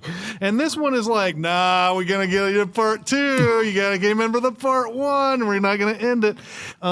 So I was a little like put off by that. Now I really did like Dune a lot, but it's a movie that's kind of hard to sin in a lot of places. I think we ended up doing a lot of the same. Like, there's still a lot of stuff that I have questions about from even the David Lynch Dune that is in this one, and there's no explanations. And this is one of the first times I've ever had to go and look. I've read Dune, but I haven't read it in forever. So I had to go back and look at some of the stuff that's in Dune and like, okay, is this a thing? Like, what is this? Why is this way? And like, even the books don't have explanations for the things that we're bringing up. So I was like, okay, well then we're free reign on a lot of this.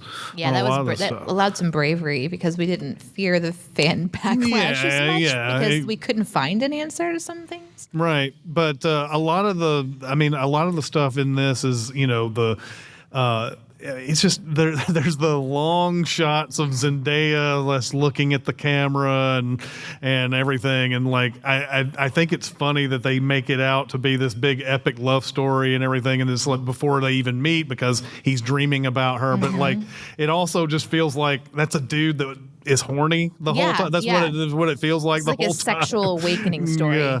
Set to the desert. I mean, I really do like Dune. I just think there's probably more sins to it than anything. I can't really get into a lot of the specifics of it.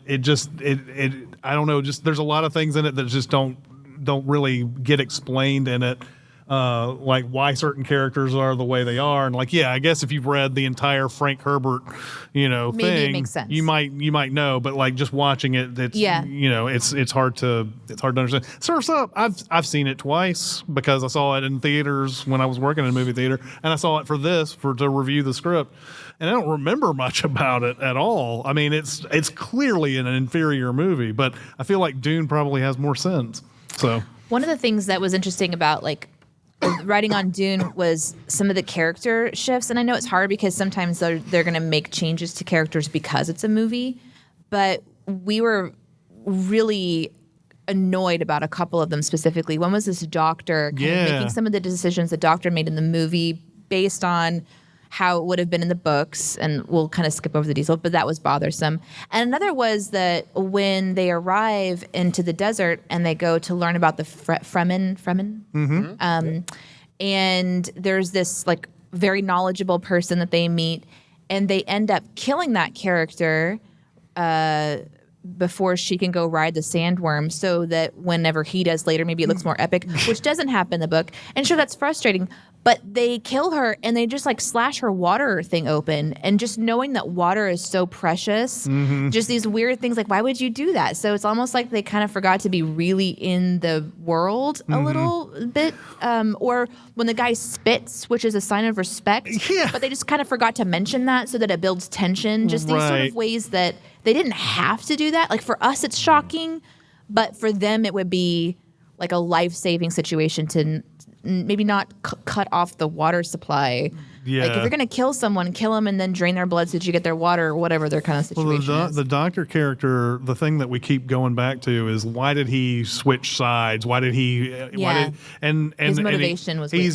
he's got this implant basically that says he can't ever like go against his master or whatever. Yeah. But because his wife was kidnapped, which I don't Yes. think that's in the movie. It's barely kind of hinted at. We had to do digging to figure out. Right. It's his wife is kidnapped, so therefore he was able to break it somehow, Yeah, but yeah. you're not supposed to be able to. Yeah. And like it's never explained. I don't think it's ever explained in the books. There's probably someone out there that's like, it's totally explained, Well, but to it's me, it's that not. was the biggest sin of the movie was that as someone who didn't read the Dune books and trying to get into this, it is gorgeous. It was interesting. I really enjoyed watching the movie, but I had so many questions about like the people that like he blinks and his eyes go up and it's all white and he's doing calculations. Yeah. And this sort of like mystical part, like the physician that has this implant that doesn't let him do things. There's these parts of this world that are really fascinating to me, but this movie doesn't tell us those types of details. It spends 30 minutes, like if you added all the time up or whatever, just like really bravely just showing a shot of the sand and swelling music and then some more sand Well, and and then some more music. And it's like, that's cool and it gives you a good vibe, but there's so, like you said, there's so much story that we could get to. And there's all that too, where they've invented these things that attract the sandworms Oh so my that they God. get away from them. But when they go out and mine, It's they don't okay. use those No. at all. No. So like, yeah, there's a lot of stuff in there, like just from that they've accurately represented from the book. It's just that the books have enough sins in them too, and I know that Dune is much more than than the story, the surface story. But Yeah. Anyway, yeah. I kind of think Dune is more. I don't know. We'll see. We'll see. Yeah, we got some time to think about it. Any of the non-writers have any thoughts to add before we vote? I don't. I mean, I really like Dune a lot more than I thought I would. I don't like the Lynch movie at all. We seen that, whenever that came out, and it was as terrible as I remember. I was sad we didn't get like the 10-minute scene of Max von Sydow explaining how to put the suit on. That was exciting. But anyways, I've tried to read the book a couple times. I've just never been able to do it. So this isn't really my fantasy. Usually is my type of bag, but I really like this movie. I can see plenty of sins in it, though. Like you guys were talking, I watched the video and everything. Surf's Up, I've sadly seen most of probably like 30 or 40 times because I have a kid, and it's it's fine. Around the 27th time, I got a little tired of it, but this is weirdly tough though because it's like it just feels like two different One's water, two different one's worlds desert. of sinning. I don't know. So yeah. If everybody knows that you have to stab slowly to get through the shield, It's a big one. why does anybody ever swing Yeah. swords at these bastards? It's a big Yeah. one. Yeah.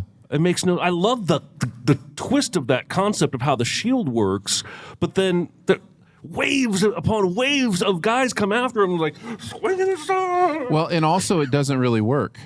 Yeah. Also, you can still stab people. Yeah. It's Just slowly. yeah. So yeah, that's a Let's really not interesting forget one. also that Jason Momoa says that the Fremen are like the hardest fighters he's ever fought against in his life. And then this asshole Timothy Chalamet shows up and he's like had some training, but then he like totally fights this dude at the end to get everybody's respect. And I'm like, no, Jason Momoa would beat your ass. That I know bothers it's not a transitive property thing, but Jason Momoa would beat Timothy Chalamet's ass 100 times. There's no way he's fighting some Fremen that's the hardest guy that Jason Momoa's ever fought in his life and then just takes over and everything. So yeah, anyway. And let's also not forget when Cody tries to catch that whale boat. Right. He is on an ice surfboard. How does an ice surfboard work? Just All the right. once, I think. Yeah, exactly. All right, let's get to the vote. Let's kick it off with Ian. What do you want? What's the more sinful movie here? I agree with Jonathan. I think this is a really tough one. What do you think? It should be tough, but I'm going to go with Dune being more sinful. Surf's Up is quite simple, unoffensive. Yeah, it's got the sins, but I think it has the same animated sins over and over again. Dune, there's so much more meat on the bone to get into with this movie, and I think just the variety of sins and how it's not a complete movie. That's got to be worth a million sins. It isn't. I know you don't care. That is the big thing, right? I know you don't care about such things, Aaron, but it is not a complete movie. So yeah, I think that's my vote. That didn't trigger me at all. Jonathan? I mean, yeah, Chris said that. Now Ian said it. I mean, that is the big thing. It's just it feels like part of a bigger movie. But I'm gonna go Surf's Up though. I don't know. I don't know. All right. I don't feel good about either one of them. Jeremy, what's the more sinful movie? Oh, Dune. It's like easily twice as long, too. So there's much more going on there that's sinful. All right. Chris? I'm going with Dune. Danae? Did you ask Daniel? Daniel is one of the writers, so yes, we will get to him. I just want to make sure. This is surprisingly difficult for me. I'm really curious. This is such a personal decision, but like, I'm really curious what they're going to do with the second one for Dune, and it built a lot of mystery. And when you're talking about this one, not even thinking about its concepts, like we're doing a documentary, but we're not going to think about camera angles, and that stuff kind of bothers me a little bit. I really hate Office Space. No, what's the Office? The Office. The Office, yeah. I hate that. And that's giving me the Office vibes. And All so right. I'm going to go with Surf's Up. Surf's Up is the more hate sinful The movie. Office? I hate it. It's so boring. Not a big fan myself. No, I was just joking because she used to on BTS when we did Office Run. She would just be like, Oh, man. Yeah. Daniel, which is the more sinful movie? I feel terrible even saying it. Dune. I'm going with Dune. I'm also going with Dune. Crazy that I'm going. I love Dune. I mean, really, genuinely, the only thing that really annoys me about it is this sneaky part one thing that they didn't market for some reason. It's such a weird But then thing. they do tell you in the first 2 minutes of the movie, so you can Makes leave. it worse for me. You can leave, yeah. Yeah. But the poster says Dune. The opening title on the film says Dune Part 1. Part one, Yeah. right. Yeah, exactly. That is a 5-2 vote. Dune is a more sinful movie than Surf's Up. This is why I love this. The audience agrees, 57%. I think the audience is. I think we've been with the audience on every one of them, haven't we? We have. Yeah. We have agreed with the I audience on think every that one. tells us how well the audience knows us. All right, let's move on to the number 56 seed, Edward Scissorhands, or Scissorhands, if you will, and the 73 seed, Night and Day. Looks like they're about to fight. It does look like they're about to fight. Chris and Jeremy writing on Edward Scissorhands, and Jeremy and Danae writing on Night and Day. So, Jeremy, you're our expert on this matchup. What do you think? Oh, I should also say Edward Scissorhands has 132 sins, Night and Day 123. So they're very close. Oh, man. Night and Day is the kind of movie that you can watch, have a pretty good time with, and completely forget about. I didn't like it when I first saw it, when it first came out. I saw it again 4 or 5 years ago and kind of enjoyed myself. And I think it doesn't stick the landing on the tone mix that it's going for. But Tom Cruise is really enjoyable in this as this kind of like James Bond who doesn't even stop to I explain. thought you were making a move. It has several good laughs. So especially if you've been following Mangold's career and you like Ford v Ferrari and you like this new Indiana Jones, if it comes out and it's good, or Logan, this is one of his earlier films. He is a genre hopper. That's why one of the reasons I really respect him is that awesome. he takes different kinds of genres. Edward Scissorhands. Okay, I understand Tim Burton less the older I get. And it's not just his newest works, which I feel has largely gotten out of control, like the Alice in Wonderland stuff. I just can't tolerate any of that. It's too much. This is supposed to be classic Burton. It's all right. It's okay. I mean, I feel like he's not in the room, and I wouldn't say this if he was, but I feel like early Tim Burton relies a lot on mood.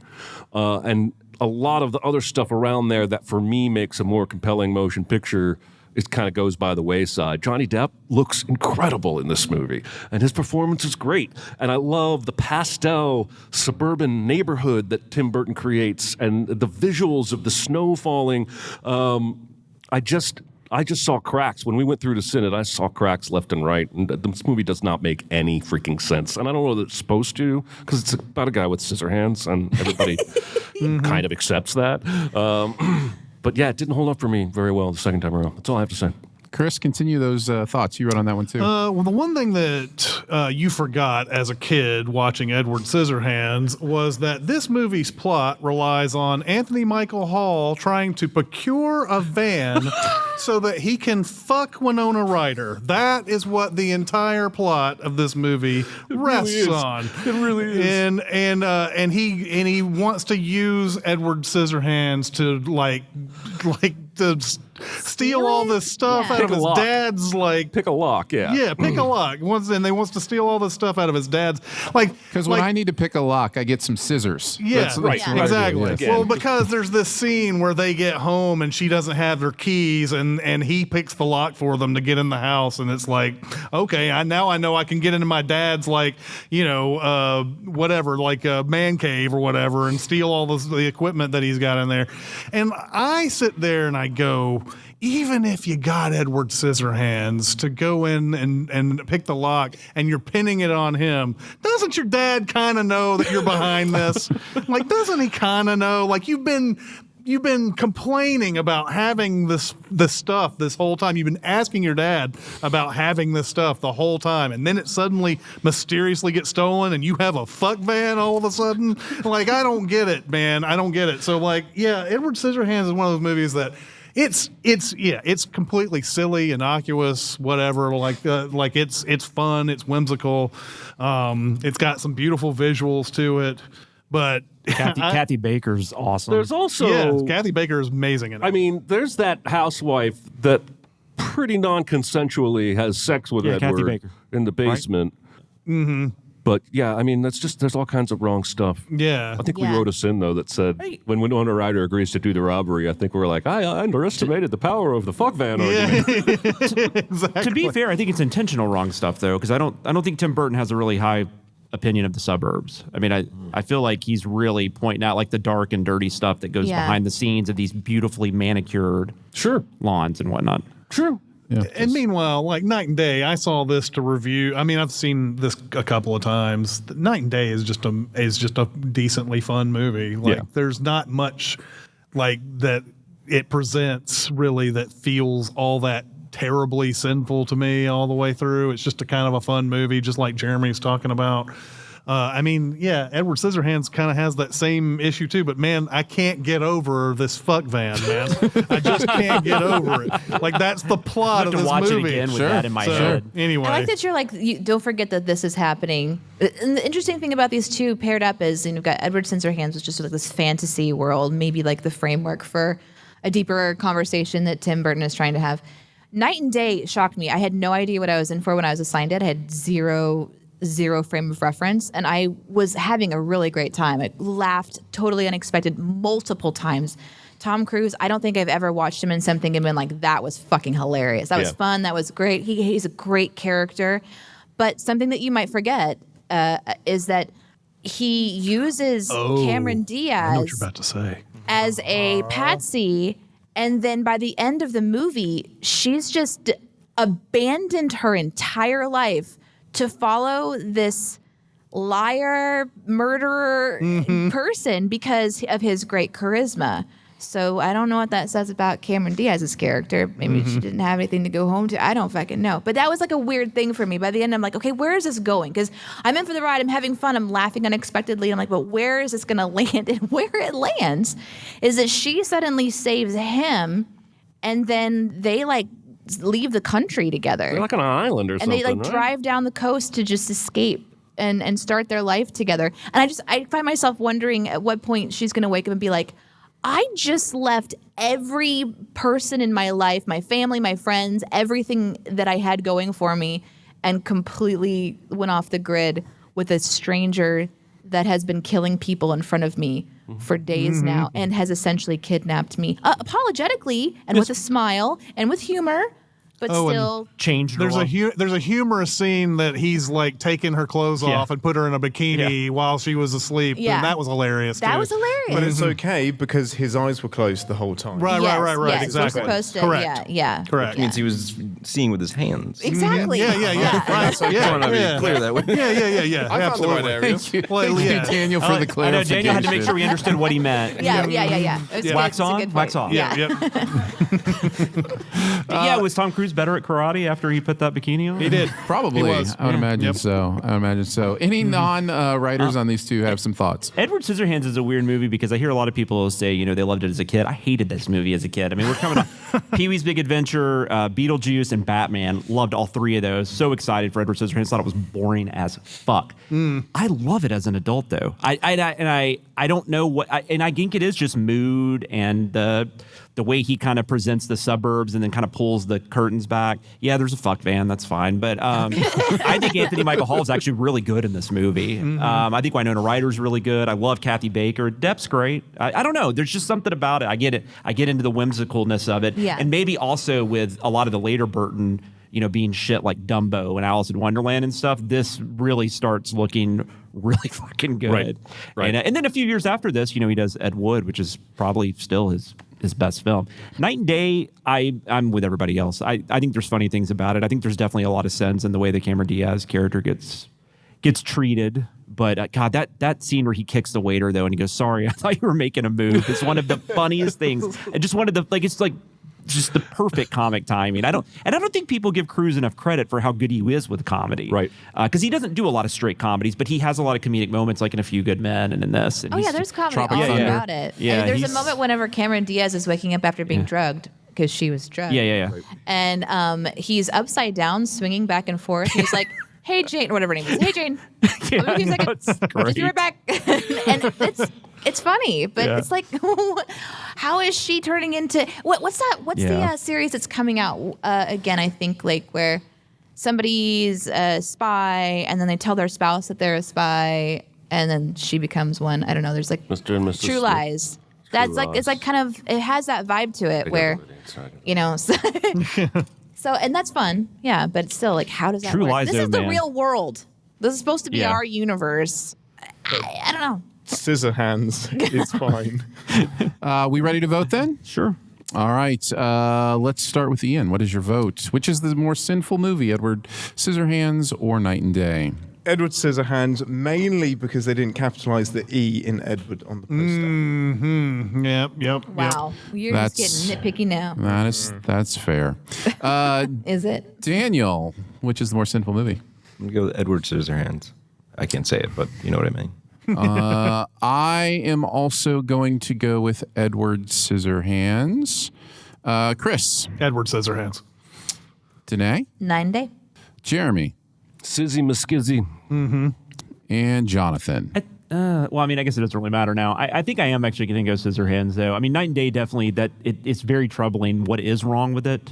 But I think sin-wise, Scissorhands I can see being a lot sinnier, I guess, especially with Chris's. I got to watch it with this fuck van in mind and see what that's about. But It's football in the stunning. groin has a I can't football wait. in the groin. With a vote of 6 to 1, The fuck van filter.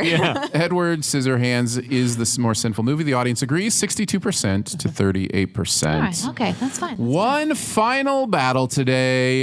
We are going to put 24 seed Moonfall against the 105 seed Pig. Will be wow. Moonfall. I wonder what's going to win this one. This is a toughie. This is so dramatic. Really? Good one to end on there, Dicer. Thank you. Real- Thank you. real- Thank you very much. I'm kidding. I know Pig will get at least one vote as the more sinful movie, 'Cause an animal died? considering what happens to the well, pig we in don't that see movie. it though. But do you hear not- his little squealy? No. You don't. You find out about it through somebody talking about I it. bet so many pigs died in Moonfall. 100%. Horses, iguanas, giraffes. How much Zach cocaine was Galifianakis, involved in he making died, it? Yes, everything. Zach Galifianakis definitely died in Moonfall. Moonfall had 177 sins. Pig had 93. Jonathan, you wrote on both of these. Jonathan and Ian wrote on Moonfall, and Jonathan and I wrote on Pig. How did we I not give remember. Moonfall more sins? How What? did it get away with only 107? I don't know. 179. I don't know. Because it was all. sorry. Well, and it was also all repetitive. Oh, stuff, 177. Too. Sorry. Yeah. Yeah. No, Pig. Aaron and I actually. Pig could be in that question. What's one of the hardest movies you worked on? Because it's so fucking good. And not only is it, but that's not really why. I mean, you can send really great movies, but it's just kind of. Is it stagnant? I don't know. It's all about mood and conversation. Yeah, but then there's the Top Chef Fight Club. Like, there are sins. Yeah, but we did talk about how we had to not make up, but actually we send other movies within this movie because we can't find ways to send it. So we'll be like, you reminded me that the dame's Grogu, so I'm going to give a sin for that.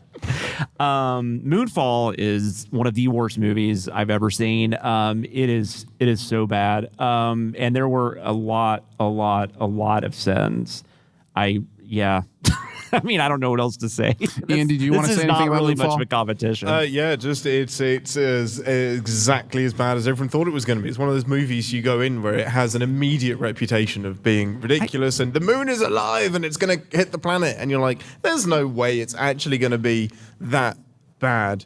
And it is. And it's worse. And where it goes is worse. And the explanations are dumb. And the physics are dumb. Why couldn't it have just been like a straight disaster film? Dumb. It is one of those movies that deserves the dumb universe narrator. Dumb.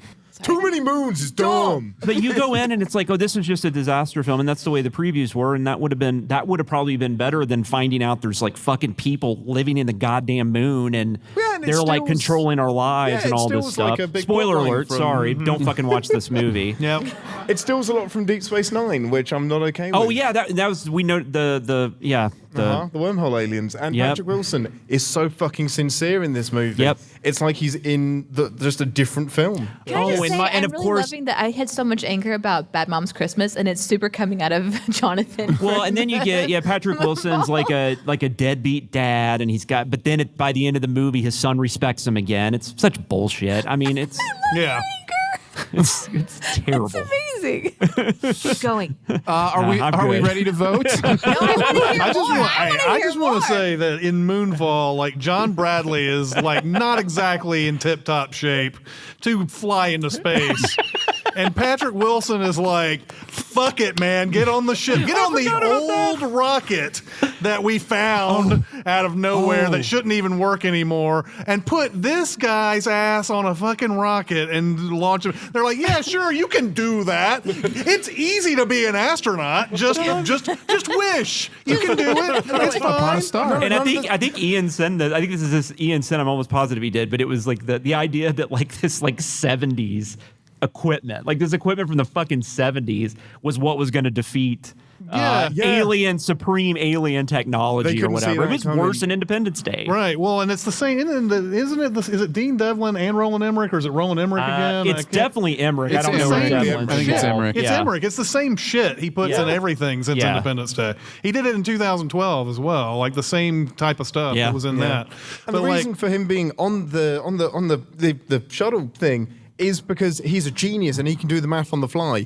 When it comes to him doing the math on the fly, he can't do it. Yeah. They don't even give him that moment. It's just, nope, we're going to guess. Yeah, exactly. And the moon being alive thing, like this is another thing that like movies now like are starting to bother me, because in this day and age, I don't think it's fun anymore to like say a conspiracy theory is a good thing. Yeah. Nope. Like back in the day, it used to be fun, right? Now it's not fun for me anymore. No, people believe this is the Surf's Up of moon things. Right. It's a documentary. But like the thing about it is this: like they explain that the fact that these aliens were trying to kill humans, and then the humans like flew off on Earth or something. Then they're like, we still want revenge for whatever they did. I can't remember what the humans did. That whatever is like, we still want revenge, so we're gonna be in a moon and rotate around the Earth for that millions of years until we get our revenge.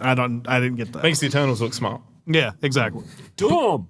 But have you considered there's a chef that doesn't let the wine breathe enough? Have you considered? I did not consider that. No. All right, let's vote. I don't even care. Chris. Move on. Danae. Pig. Jeremy. Moonfall. Jonathan. Moonfall. Daniel. Moonfall. Ian? Moonfall. And I will vote Moonfall as well. 6-1. Moonfall. In the audience, 90% to 10%. Oh, yeah. Yeah. That's still too low. Yeah. I know. Who is that 10%? Who is that 10%? There's another delay out there. All right, I think that's going to wrap it up for the first matchups. We will continue to do this and get these out to you. Thank you so much for checking this out. Again, check in the description for a link to where you can vote, participate, see the winners as they happen, and check that out. And thank you for doing so. And let's see. That's going to wrap it up for BTS. Woo! Going to do it for Behind the Sins this week. Don't forget to make sure you're subscribed and go ahead and leave a comment or rating as well. You can hang out with us on Twitter. We're at CinemaSinsBTS if you want to follow there. So for Chris Atkinson, Jeremy Scott, Daniel Cardoso, Jonathan Watkins, Ian Whittington, Danae Hughes, lots of cocaine, and myself, we will see you next time. And yes, and that as well. Those go hand in hand, I think. That's right. Thanks for listening. Send any feedback to bts@cinemasins.com and be sure to subscribe, rate, and comment. Find more ways to connect by visiting cinemasins.com/BTS. Aww, that's a sweet picture. There's nothing wrong with that. Keep going until you get offended. The 3 things you'd immediately do if you inherited $1 billion. Build the Enterprise, show Ian, not give it to Ian. Wow. Wow. They just wouldn't own it. You just wouldn't own it. That's Jeremy levels of salt right there. Thank you. The Derper Prize. Shut up. Derp. Derp, derp, derp, derp. It was so good. Amazing. Define up in space. That way. Yep. Yep. All you got to do is find a fixed point and just say it's up right there. It's up. That way. That'll do it. You guys have totally lost me. I don't. Daniel, please explain. That was science. I don't think it was. I don't know what. No, you're right.